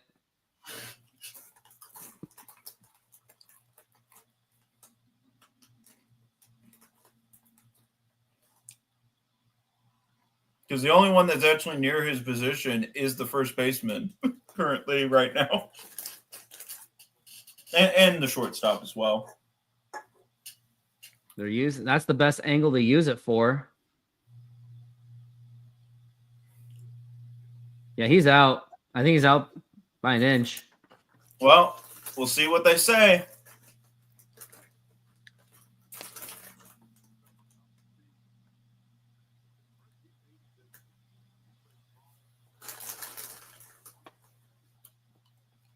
But it's smart to use a challenge here because then you're out of the inning and you knock a run off the board. Well, yeah. And even if the challenge is lost, then at least Houston knows that the Mariners cannot score anyway. They might.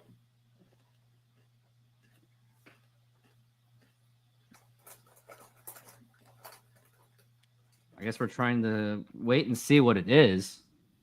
Yeah, they're taking a moment for this, so I think that means it may be out. it's that or it's going to be stands.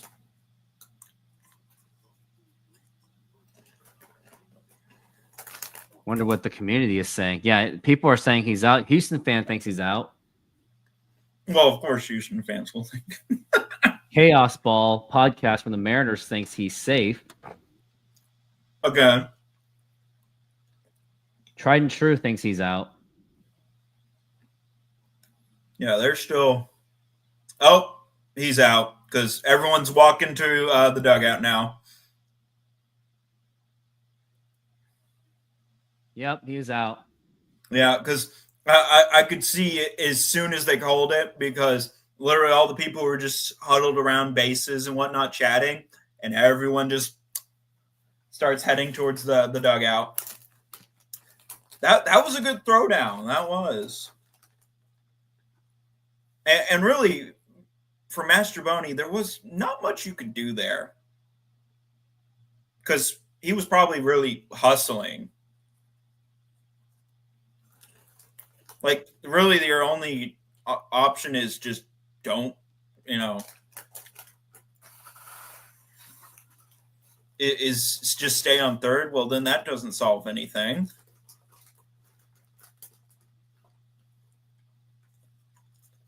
Brutal.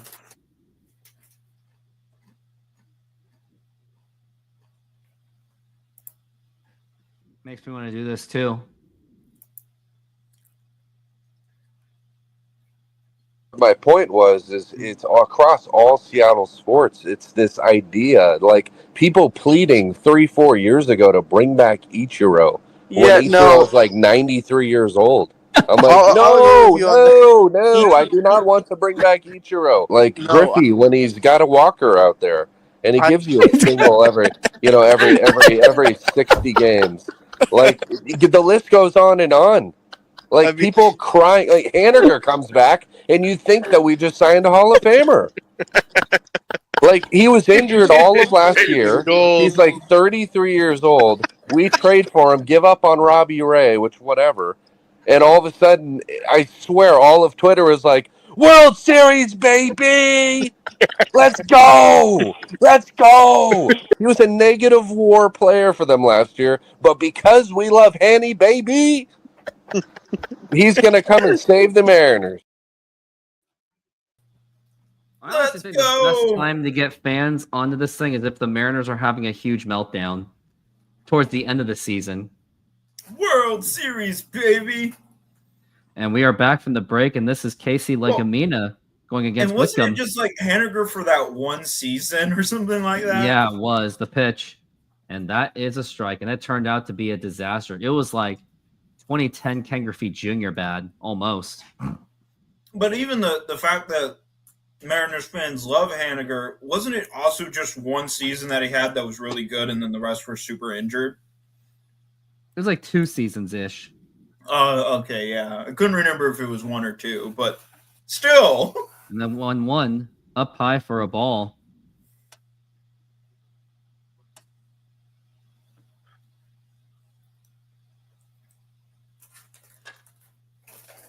Now we're 0-2.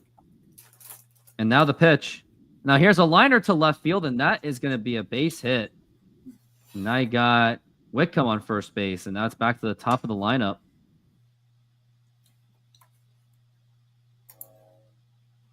It's sad that literally the rookie Cam Smith is our leadoff hitter.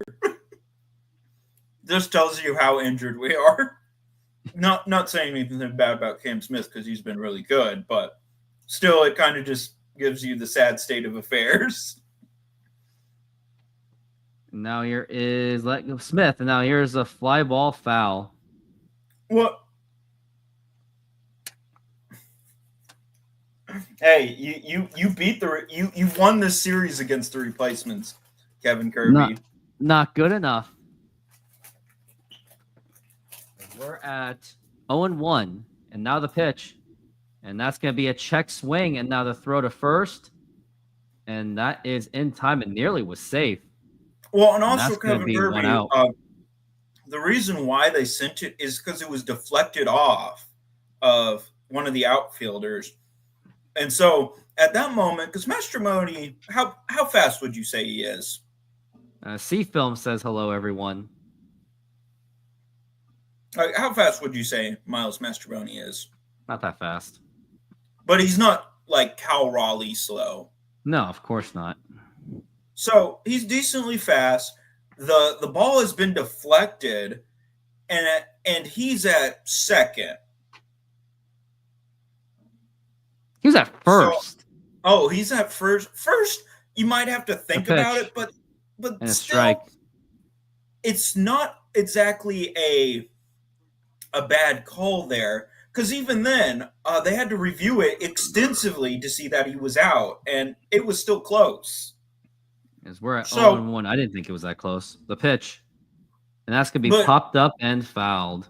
I mean, it's close because they took forever to announce the results, which means it is close because they're trying to really prove whether or not it is. So honestly, it wasn't a bad decision there. Was it a great decision? Heck no. But was it a bad decision? No. It was desperation. The 0-2. Well, yeah, you're just trying to get something, and you can't just depend on the next guy to hit you in constantly. Like, even if that guy is hitting 400, you cannot depend on that, because there's one day he's not going to get that hit you need. Now we're at 0-2, the pitch, and foul ball.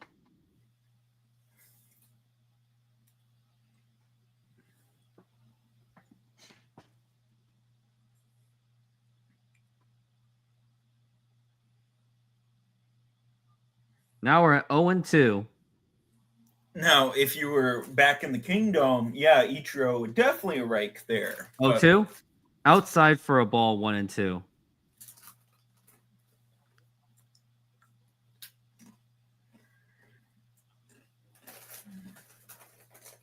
Come on, Jose. I need you to just get a hit because I need you to keep working towards 3,000. And now the 1-2. Outside for a ball again.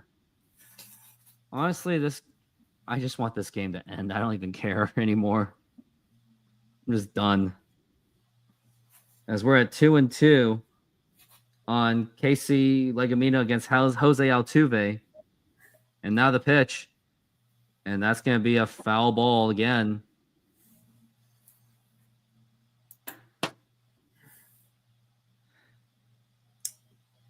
Going into the 8th inning, the Brewers lead the Dodgers 6-4.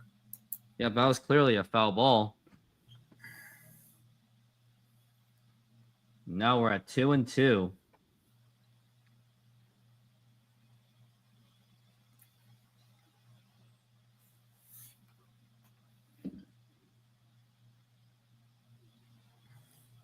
Now the 2-2. And Mitch Garver really tried to frame that, but that's going to be 3-2.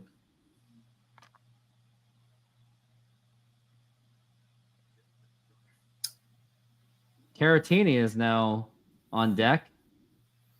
Yep. Now the 3-2 pitch, and that's going to be a foul ball. Mariners absolutely need this sweep because they're going to be going into the next series against the Rangers, playing again the Brewers, and then you're going to be playing against the Angels on the Brewers. Road. So the Brewers are looking really critical. good. Honestly, if the Mariners don't sweep it, I'm taking it as a series loss. That's how fatalistic I'm. Well, I will take it as a nice win because, again, like I said, this is the replacement squad for the Astros. Now we're at 3-2. Sure, we have a few. And ball four, take your base. But not most of our guys are replacements. Yeah, that's the thing. The reason why a 2 out of 3 would be disappointing is because Astros don't even have basically much of their core players. And you got a tough series against Milwaukee. Big hitters. Now I can see why the Mariners they used like Logan Evans and Luis Castillo because they knew about it was the scrubs. So now there's a reason maybe wanted to say now we have Gilbert Logan Gilbert and George Kirby for the series before. Against the Brewers. Which then just kind of makes the move to put Woo here kind of the more questioning. Well, they were going for the kill, that's why. Well, yeah. But they also went with a pretty bad lineup. No Ben Williamson. So there was that. Mariners. And then here's Caratini. Now the pitch. And that is a strike. Let's see what Mariners Baseball Reference says for this season. Odds to make the playoffs. Do you want any guesses? Less of 47%. Okay, currently it is saying 71.8% chance to make the postseason. I call BS on that. And the 0-1. Now here's a liner to left field, and that is going to be a base hit. That is for sure going to score in the run. And the Astros have just extended to a 6-3 lead on a Caratini single. Victor! That was a long single, too. That's not even worth YouTube shorting for. And they have a 4.8 chance to win the World Series. Yeah, it should be 0.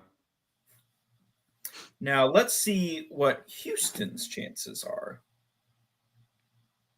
Because last I looked, this was during the All-Star break. It was like a 90-something. It was like 94 or something. It's now 90.6 to make the postseason and a 6.5% chance to win the World Series. And now here's Christian Walker up to the plate.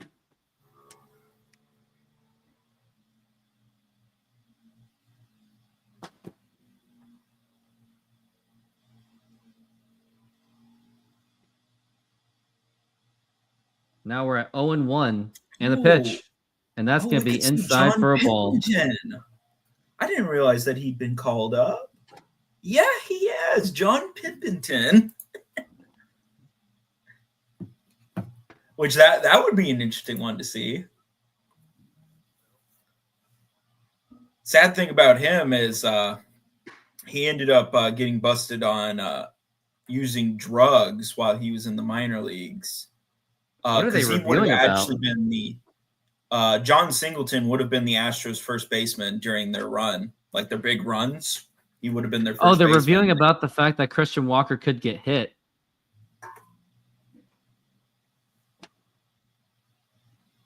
Huh. I guess just because of all the hits batsmen from yesterday, they might be a bit more itchy on the. Honestly, it just depends on for the Rangers. It depends on health. If they're really healthy, they might get it. But the issue is that they're hinging on a lot of players doing really well, coming back fully healthy and playing the entire season fully healthy. And also like having a Cy Young caliber season from Jacob deGrom. Which that's a lot of ifs. Oh, so apparently the White Sox in the Pirates series, that was their first series sweep of this season. Good for the White Sox. That Pope Here's magic. mine for the White Sox. Here it is. The Pope magic. Oh, they said it was a hit by pitch. It was a hit by pitch. The Mariner fans obviously not too happy about that. Now we got the bases loaded with just one out. I will say, like, usually you don't see that, but I get why they did it here just because there's been a lot of hits batsmen this series. So you don't want to risk a player's health any more than you have to. Now the pitch, and that is a strike. Well, Diaz could really help your fantasy team here.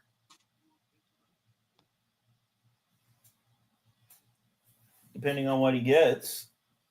Now we're at 0-1. And the pitch, up high for a ball.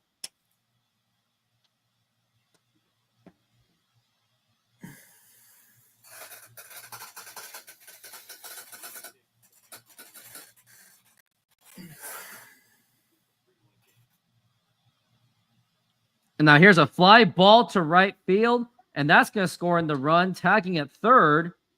And that's going to score in Altuve, and the Astros now make it a 7-3 lead.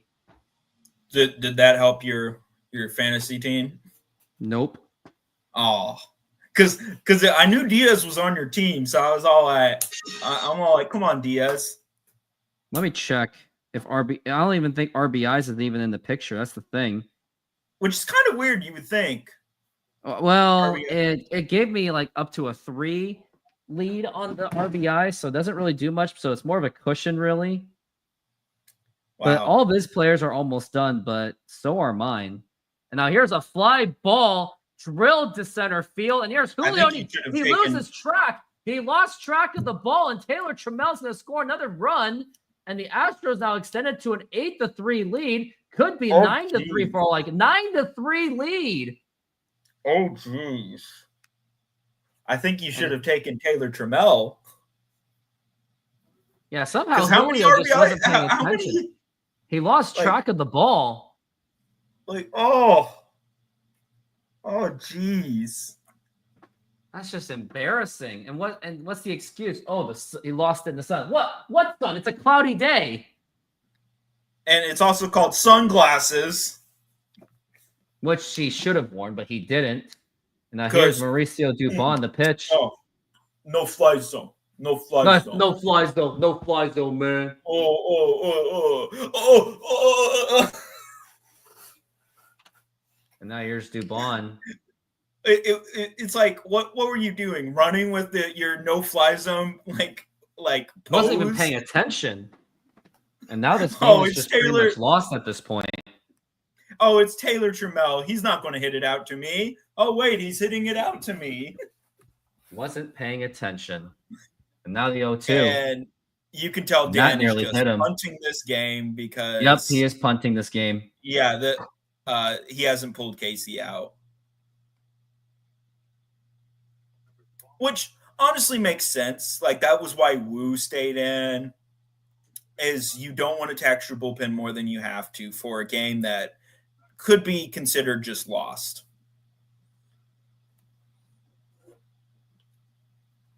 And now here's a fly ball to right field, and that's going to be caught by Canzone. And that will retire the side, but I hope you enjoyed it. Yeah, that was nice. That was nice to see. You know, Here's and check out my comment. offense. Here's my comment. And now it's time. It's time for the. By the way, it's time for the 7th inning stretch. Take me out to the ball game. Take me out to the crowd. Buy me some peanuts and Cracker Jacks. I don't care if I ever get back, so let's root for the Mariners. Astros. If they don't win, it's a shame. Well, it would It's already a shame because the Mariners had already lost. Well, it would be because the Astros are leading by 6. For it's 1, 2, 3 strikes, you're out at the old ball game. Nacho time.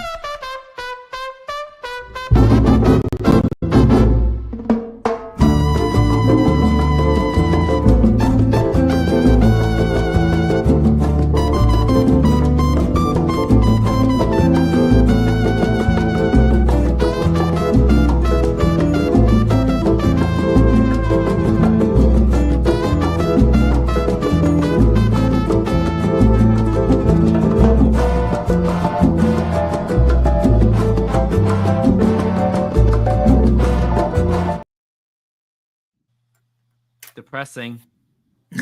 And we are back from the break. The stars at night are big and bright, deep in the heart of Texas. Well, you got Julio, you got Cal, you got Randy. El Rando Grando. Julio could make up for his mistake. He might. Or if Dan's just really punting it, he'll just bench him. Let's see what they're doing. I think they are going to just punt this game. Yeah, I could see a lot of benchings happening here. You just put in the whole bench just to say, have at it, guys. Get some warm-ups. I got one person to like my tweet when I said, at least the Mariners won the series. Because yeah, you got 4. You have your bench full, so why not just start putting in Dylan Moore, Solano, Williamson, Young? Why not just get them some reps? At least the Mariners won the series.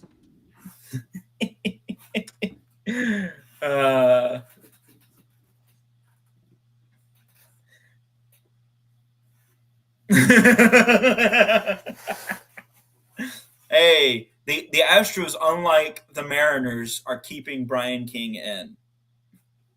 So they just want to save their bullpen for the rest Well, of this point. He also only threw 2 pitches, so. Well, there you go. It's not really much to cheer for at this point. Now here's Julio Rodriguez up to the plate. So, are there any and other that is a strike. Players other than Walker and Diaz? I got nothing left. Oh, let's see what I got. And that's going to be popped up and fouled. I still have Diaz and Walker. Yeah. Terang was hurt. Nope, that's it. After this game, it's over. They could come back. That's going to be And as for the pitching, I got Clayton Kershaw, but that's it. Which, did he even pitch today? He did. And now the 0-2 pitch. Swing and a miss, strike 3. You can tell that they're just milking this game at this point. Okay, for Clayton Kershaw, he did 4 1/3 innings, gave up 5 hits and 3 runs. Only 2 of those were earned, 1 walk and 2 strikeouts.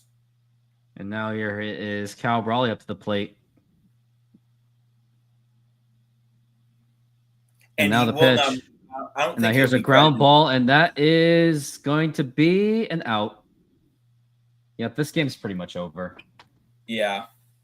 Let's say if you put in $1 on this game, you might win 100 if the Mariners win. Yeah. Which, if you did that, the Mariners would make sure they lost, so they could yoink that dollar away from you. Or no, they make it close. So then you're all like, I could win that money, and then they go yoink. Now here's Randy Arozarena, and that is a ball.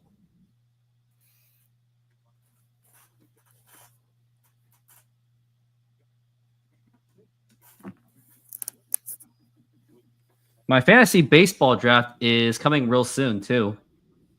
Yeah, maybe you'll be able to not have Yordan Alvarez on your team because no one's Oh, straight. and that hit him. I think that hit. Yep, that hit Randy Arozarena all right. I'm looking for my draft to be, how should I say it? Next week on July 27th, Nice. because I don't have any other days to do it.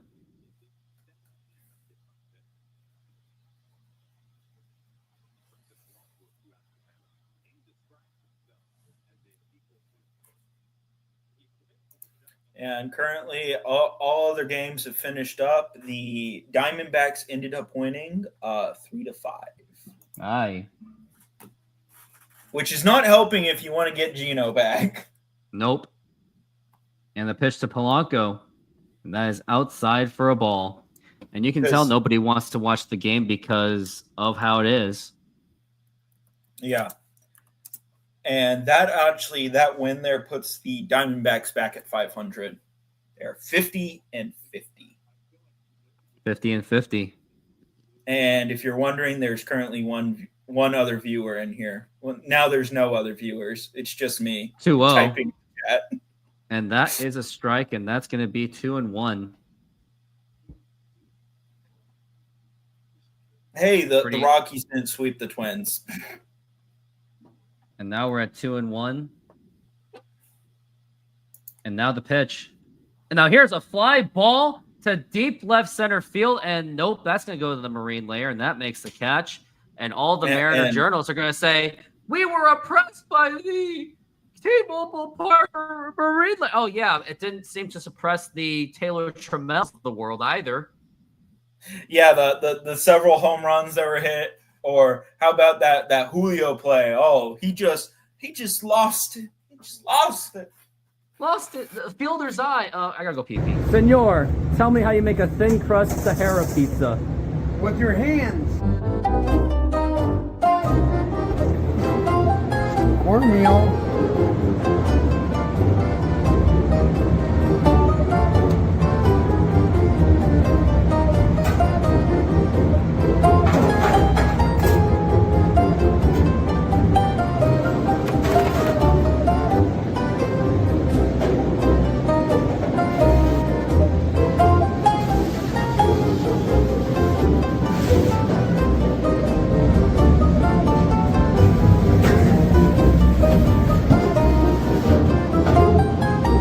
Hello, baseball fans. I'm excited to announce that we are still offering 50% off pizza and 25% off bowling Monday and Tuesdays. Head on over to Snoqualmie Sahara Pizza. This deal will go through May. And that's how you make a Sahara pizza. Beautiful thin crust.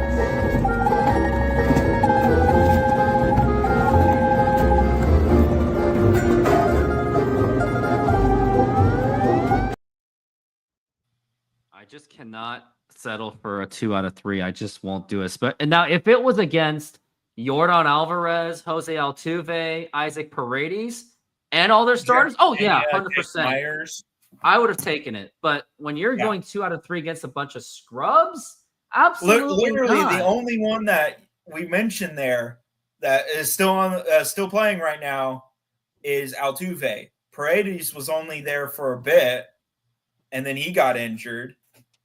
But yeah, it's literally the infield that started this season, like technically started this season, that you could say is Jose Altuve and Christian Walker. That is, and you know it's and over Altuve when they doesn't have Juan always play the Burgos. infield. You know it's over when you have Juan Burgos out from the bullpen. Only his Well, yeah, fourth appearance. And honestly, with Burgos, unless he gets like to 40 pitches, he's probably going to stay the rest of the game. I think he should at this point. Like the only thing is, like, if he gives up a bunch of runs, what they might do is then just do a position player. All right, choose 823 or 822. Okay, 823 and 822. Let's see. And that's going to be a ground ball foul. I'm just going to do 3 shorts. It's going to be Julio's 3-0, and then the Christian Walker and a fly ball drilled to left field. Forget about that one. Well, I think you also should just do the one that Julio lost the ball because that's abysmal. Yeah, we'll do 823 since it's got Houston in it. I wonder at what point it was though. I wonder who was the one that hit it though. We have to track that. Taylor Trammell. It was Taylor Trammell.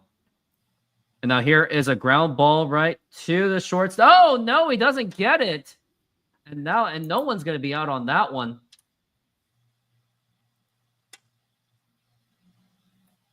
Well, I'm definitely not doing Polanco, that's for sure.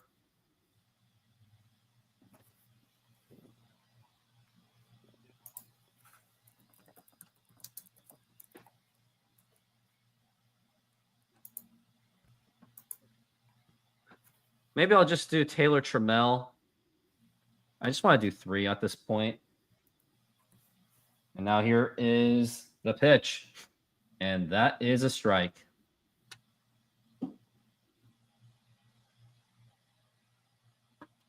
As we're looking at 0-1 so far. It was 7-3 at the time. I can find that the pitch. Swing and a miss, and that is strike 2.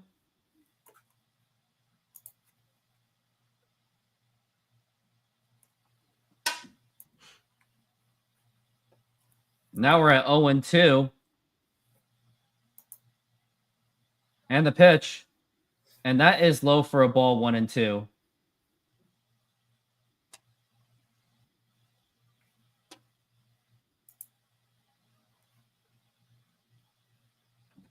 Yeah, I gotta put that out there because I gotta hold Julio Rodriguez accountable.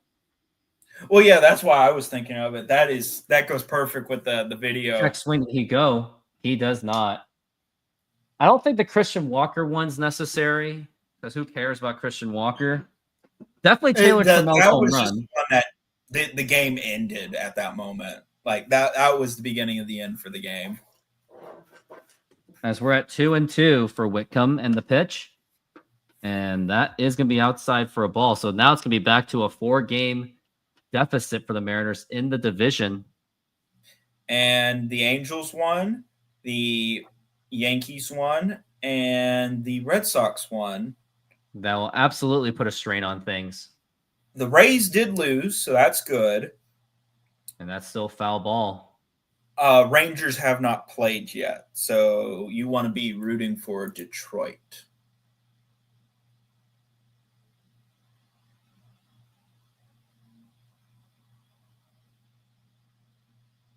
And then I don't think there's any other ones that are close in the like wild card standings per se. Now we're at 3-2 the pitch. And the AL called, and that's going to be 1 out. I really don't think of those so much just because they kind of are getting inflated by the White Sox. Rooftop boardwalk. That is true. You won't have to stay up until 1 a.m.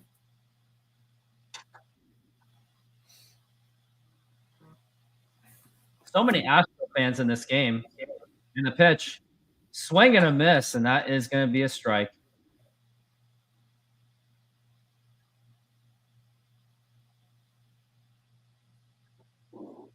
And it's not even the 9th inning. That's the sad part about it. Yeah, as if I want this game to end already. As we're at 0-1. Now the pitch.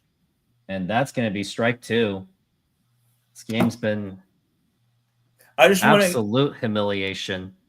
The only thing I want to see here is hopefully Altuve doesn't get pulled here, and he gets a hit. I want to see Altuve get a hit just because he's got to keep going for 3,000, and he needs all the hits he can get.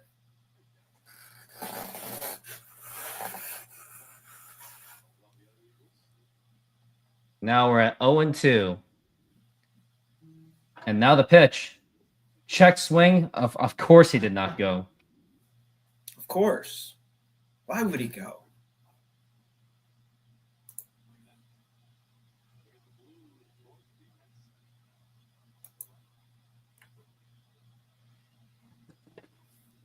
And now we're at the pitch.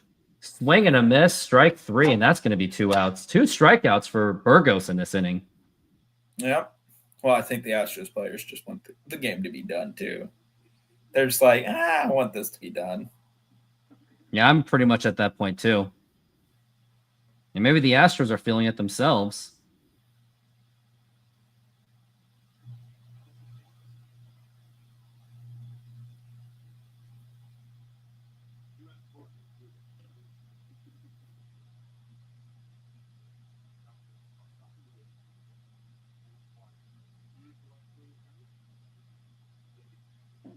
And that's going to be 0-1 to Jose Altuve.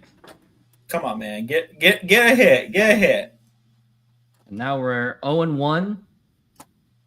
And now the pitch. Now here's a ground ball foul.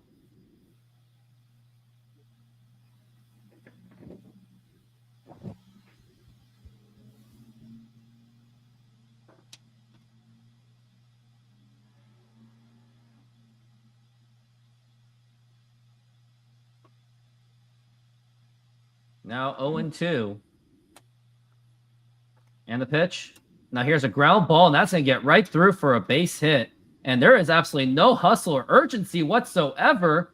And that gets the runner to third base. And really no hustle is being shown. I mean, even if it's 9-3, you still want to at least... Yeah, you should be hustling there. But good for Altuve because I want him to get a hit. Because at this point, I get that the game's over, but you still got to at least maintain you the still habits. got to play.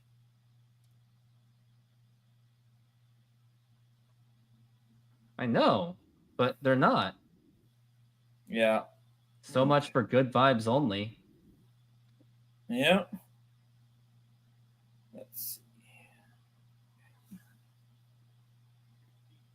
And also, that came close to hitting Jazz McCormick in the feet. That baseball. It really did, yeah. And now the pitch. And that is going to be a strike. Okay, let's see. So, looking towards tomorrow's game, it's Woodruff versus Kirby. Yeah, with better starters in the rotation. So, looking at Mariners players like the matchups against Woodruff, Arozarena has about a 400 average against him. So does Polanco. So does Solano, and Solano has a 500 average against him. Now, most of these are tiny sample sizes, like 5 at-bats, 7 at-bats, 6 at-bats. And the 1-1. And now here's a fly ball and foul. Thank God. But now for the Brewers, with the exception of 2 players, this would be the first time that they are facing off against George Kirby.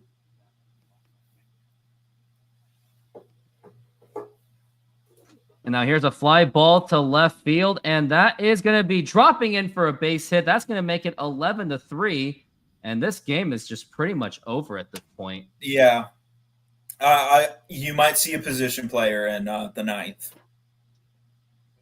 I know. Well, Walker's up.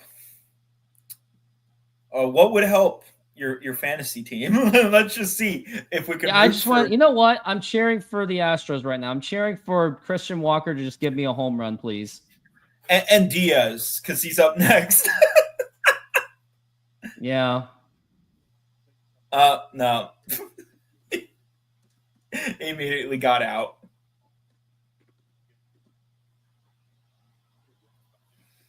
Now you're going to see a lot of sub-ins. Yep. And now here's a ground ball right to Mastroboni. Throw to first, and that's going to be in time to retire the side. At least we won't have to be staying up till 1. Well, the game. That's because the game's like at 1 o'clock, Oklahoma boy. Come on. Oh yeah, last night's game took forever. It did take forever. But yeah, they might actually put in a position player just to save the pitching. And honestly, I wouldn't blame them there. Yeah. Like that's a smart move.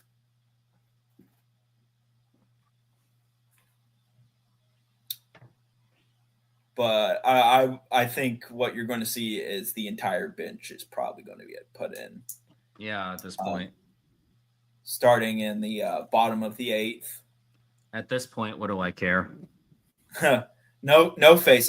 I stayed up until like 3 o'clock because I was just watching things because I just didn't want to go to bed. Oh, what did you watch? What did you watch? Are you I actually ended up watching all of National Treasure too. Yeah. I hated how they broke up in the beginning and then they got back together. And then what is on page 47? I like the first one. Obviously, the first National Treasure was great, and I think it should have just ended there. I think that was one of those movies that didn't even need a sequel. Well, yeah, though I do enjoy the sequel, and the second one they were cash grabbing. Though I wish they had given it a third movie because they leave it on a cliffhanger. Because they mention page 47, and he looks at page 47, and they're talking about page 47, but you have no idea what's on page 47 of the book. The next time, Mariners will be in Houston. This is why I hate the universal schedule so much. It just takes away so many, like, how should I say it? Well, it makes it harder to climb up in your division. Makes it harder to climb up. Not saying using it as an excuse. I'm just saying it's a fundamentally bad idea. I'm not, like, even if the Mariners, like, I will even still say, like, if the Mariners, like, were dominating, making the playoffs every single year, I'm still going to say it's a stupid idea. So, okay. Now here's Luke Raley. Zach is Short going to be a strike. Dubon has been moved to third base. Shea Whitcomb has been moved to second. Do you know how to translate to saying I enjoy participation trophies? That comment right there. Sorry, Kevin, I had to say it. I put it on Google Translate. Congratulations, you showed up against a crappy Houston team.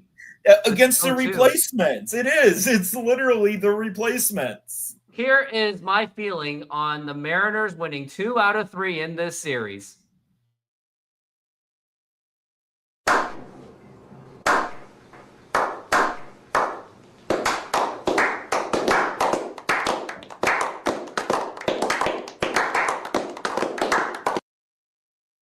Basically, you're playing everyone. Yeah, you play all teams. And it works out. Swing and a miss, strike 3. Every 2 years, you are playing in every venue. Yes, but we're talking about a team that didn't have Yordan Alvarez. Isaac Paredes has just been pulled. No Jeremy Pena. Like, this was a gimme. No Jake Myers. Like, this was a gimme of a series. And also, you only had to face one of their hard starters, that being Hunter Brown. Yeah, this was a series. Colors and a rookie. 162, no face. And now the pitch. Yes, but here's the thing. We could have been at 2 games back rather than 4 games back. I will take the 2 games. And going into that Brewers series. Yeah, you're going to the Brewers series, and then you're going to Anaheim, and that's not going to be easy either because... Yeah, Anaheim is a hard team. Like, they actually gave the Astros a lot of trouble, and that was with the Astros with all of their players except Yordan. So a sweep would have been very critical. You have no I think people have no idea how valuable this game could have been. Yeah, Like, this was a yeah, we series. won 2 out of 3, but this was like, well, blame Brian Wu. Oakland is bad. It's Well, not Oakland anymore. It's just the Athletics. Well, what has Oakland got to do with anything? Because they lost the Rangers or something, or the Angels? Well, no, they're just saying that the Athletics are bad this year. Well, I'm not going to make that kind of excuse. And even then, they are bad, but they're not as bad as they've normally been. They're only 42-59, which, considering how they have been the last few years, this is a major improvement. 2-2. And that's going to be a 3-2 for Mitch Garver. I do find it interesting that the Astros did put in Brian Abreu. That is kind of interesting, since he's one of our high leverage relievers. Yeah, I wonder why they're doing that. Maybe just to keep his arm in rhythm and But swing and a miss, strike 3. Yesterday, maybe just so he doesn't have the weight of, oh, I gave up that one run to tie the game. Maybe. Now we've got 2 outs. It's kind of odd, but okay. I'm all like, why can't we have Jose Altuve pitch? I want to pay good money to see that. And the Kears Canzone, and that's a strike. I at least want to see a home run out of Canzone just for the funny. Yeah, the game's lost if he hits a home run. Or no. Then he pitches. The pitch. And that's a strike. He's literally just meditating. I think the Mariners are really just milking it. As now we're at 0-2. And now the pitch.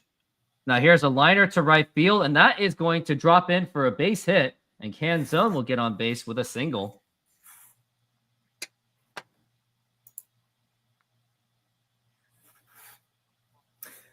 Well, the Dodgers are to their final out, and they are still down by 2.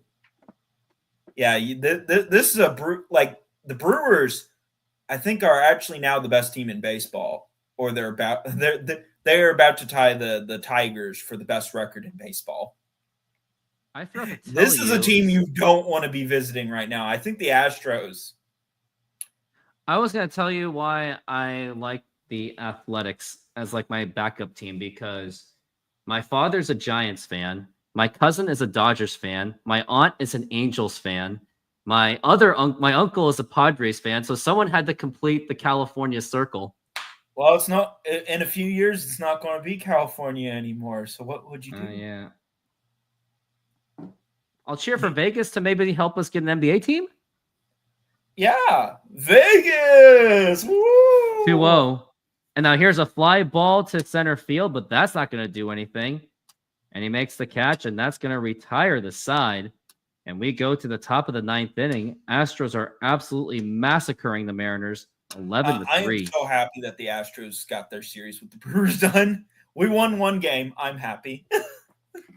We won one game in that series. I'm happy we're done with them, because I would not want to face them now. Try our delicious burgers today. Satisfy your cravings with our mouth-watering burgers. Double cheeseburger with classic double beef patties with melted cheese, lettuce, tomatoes, onion and house sauce, a fresh, flavorful delight. Double bacon cheeseburger, crispy bacon, fried onions, barbecue sauce, and double cheese. Double guacamole bacon burger, double cheese, crispy bacon, guacamole, lettuce, tomatoes, onions, and our special house sauce. Pair any burger with fries with an ice-cold drink for the perfect meal. Come down and taste the difference. You can only find these burgers at our Snoqualmie Mexican food truck. And to answer the question of why 162 games is pretty much ever since baseball has been professionally played, there's always been this idea that baseball's not a sprint, it's a marathon. And so even in those early years where there was like maybe less than 10 teams in the entire league, not including the National Association years, but like early NL years, they still were playing like a lot of games. And it very quickly got up to 100 in the 1800s. and then it would slowly work its way up to 162, with that coming in around the 60s when the league started expanding. And the reason why 162 specifically is largely because of revenue, because you're keeping this idea here, but of that MLB is not a sprint, like baseball's not a sprint, but a marathon, but you're trying to maximize profits. And so 162 was just kind of deemed as the perfect amount. And Kevin, honestly, I wouldn't say that because we still had Jake Myers. Because you can see when the Astros lost Jake Myers that their offense sucked. Because literally we went from a really good offense to then after that, we then literally got swept by Cleveland. Well, we almost got we got swept by Cleveland. Then we won like one game for like the rest of that to close out the first half of the season. And to open the second half, we have only won one game. So yeah, I wouldn't say so much replacements there. It's just now it's become the replacements. Oh, and the Dodgers game just ended. Mookie Betts Now lined out. To Trammell, and that is going to be up high for a ball. And what happened? The final score was 6-5. As now we're at 1-0. Swept the Dodgers. And now the pitch. Swing and a miss, and that is strike one. To become 59-40. We're at 1-1. Mariners are in danger of having their 5-game winning streak just absolutely snapped. And we'll see how that. Let's hope it doesn't become 1-1 streak. And now here's a fly ball, and still fouled.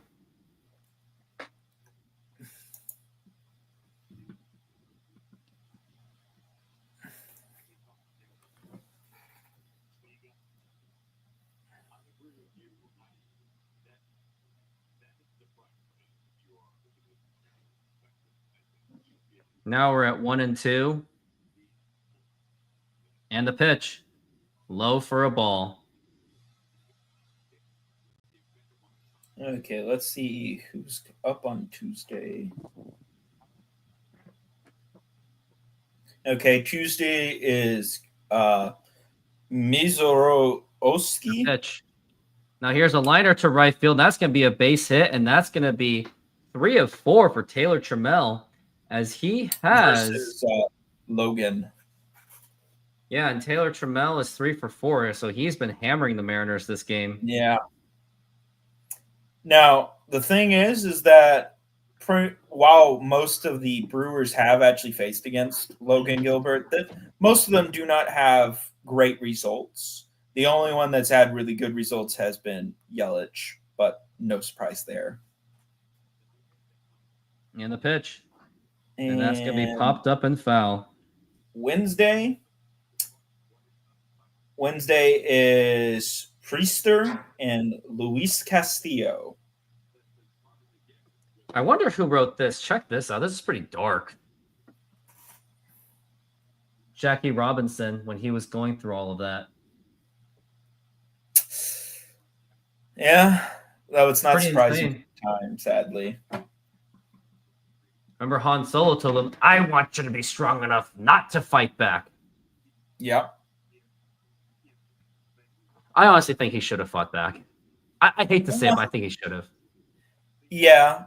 Because at least sometimes when you stand up, at least when you stand up for yourself, at least then they're like, okay, yeah, we're not going to mess with this guy. It's just the issue is that at that moment is that all the suits were looking for an excuse to end this. The 0-1, and that is a strike. So if he had fought back, that would have been all the excuse they needed. Because really the timing for why that specific time that they that they were trying to break the color barrier. Now here's a fly ball to left field, and Randy Arozarena makes the catch. Was largely due to the death of the first MLB commissioner. Yeah. Because he was a bit like he was a big reason why the color barrier was there and strongly enforced. Like, it had been there, but he made it very much a. He sure made it a something. And it's not surprising because, like, when did Jackie Robinson debut with the Dodgers? Was it 1947? And Kennesaw Mountain Landis passed away in 1944. So it's not surprising that, like, it's only a few years after he passes away, and they were kind of getting a feel for this new commissioner, and they were kind of saying, you know, hey, we might actually have a chance to do it here. It's not going to happen, Christian. We're going to get swept. That's all I'm going to tell you. Yeah, this team just manhandled the Dodgers soundly. And they are literally tied for the best record in baseball. The Brewers are it's probably going to be a Mariners will be lucky. Mariners will be lucky to get swept, if you know it. Get it? Mariners will be lucky just to get swept. So if they're going to get swept, then what could be worse? Yeah. That's why I was saying the Cubs better watch out because the Brewers are a much more complete team than the Cubs are. And that is a team where they don't have Craig Counsell anymore because the Cubs took him. Yeah. Which would almost, I will say if, since this is a Mariners channel, if the Mariners don't make the World Series, how funny would it be if it was Houston Brewers in the World Series? Sounds about right. Wait, Christian, whose mic sucks?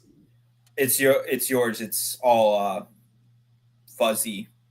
Fuzzy? Yeah, it's sounding all fuzzy right now. Oh, boy. Let me see how it sounds like. It's sounding all fuzzy right now. Oh, boy. Let me see how it sounds like. Oh, no, it's doing it, isn't it? It's doing the robot voice. It's doing the robot. Now, here's a fly ball to center field, and that's going to drop in for a base hit.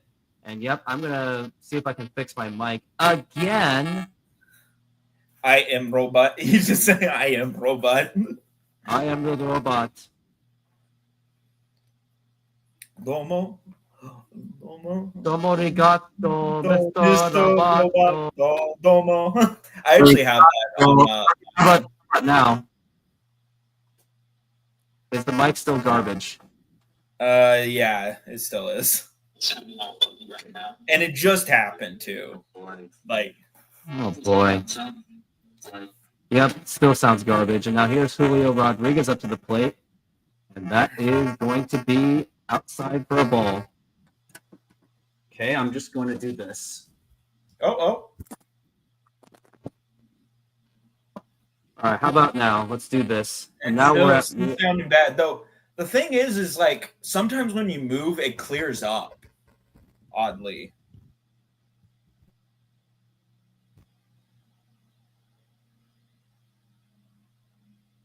No sound. No sound.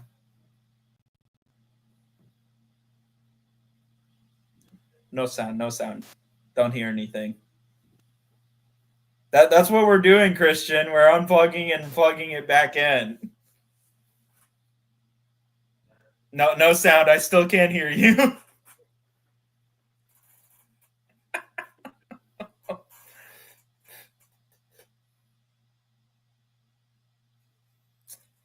So currently right now, Ryan Gusto has been put in just to clean this out, which is kind of weird because he's been a starter for most of the season for the Astros.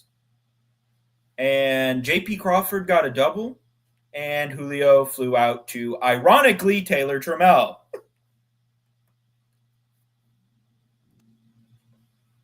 Still nothing. Oh, wait. I hear some static sometimes. No. Okay, I can kind of hear it. Really, just kind of. And okay, now outside for a ball, 1-1. Christian, how's it sound now? It's not robotic, but it's like you're standing down a tunnel, kind of. Just happened to. Like, it's like you're standing down a tunnel, kind of.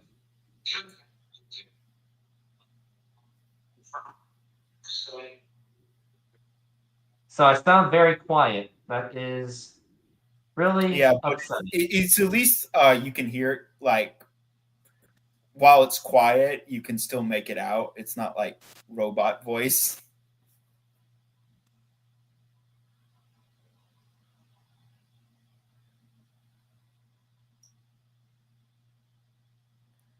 Audio gone again.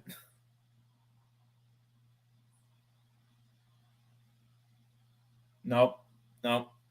Even the mic is all, oh, wait, I heard something there. Yeah, let's do it again. Okay, that seems to have fixed it. Don't do this in the playoff. Even the mic's all like, I'm done with this. Yeah, it was like, the 1-2 and up high for a ball. So to Christian's comment earlier, do you think the Mariners win the division because your offense is absolutely loaded? Now we're at 2-2 for Cal Raleigh, and I just want to see a home run out of him. And now the pitch. This would be the time to do it. 3-2. Yeah, this is the time. The game's already over. Yeah, Gusto's just here to clean it up. He's the janitor, the night guy. As we're at 3-2. Oh. Yeah, the offense is very much loaded. The issue is you guys have 3-2. Really bad pitching. And now here's a fly ball to deep foul. But literally, like, the Astros would have swept the Cubs if we didn't have Lance McCullers pitching one of those games.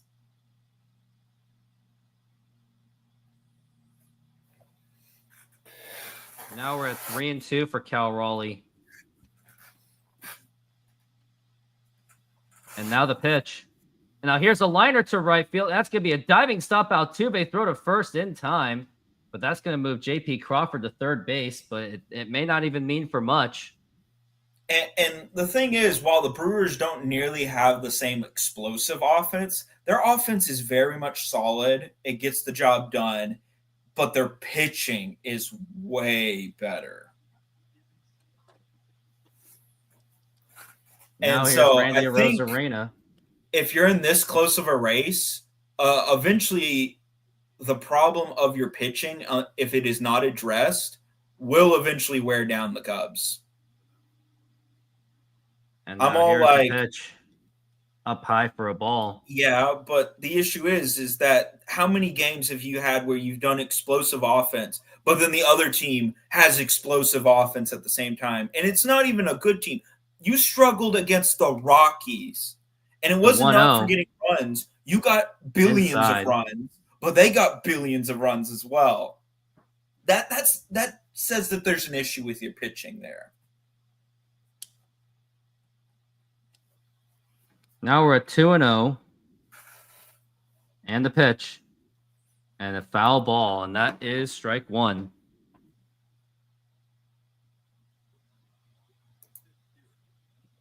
Who cares if the Mariners won this series? They're still 4 games back. They basically won the series for nothing.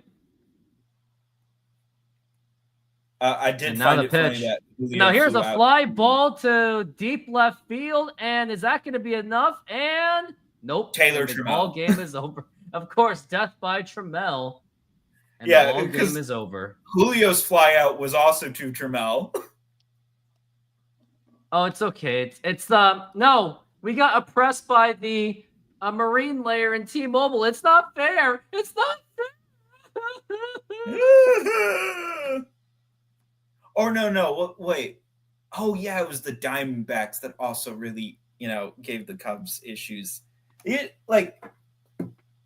other thing is that, saying to Christian's response there, is the Astros soundly beat you.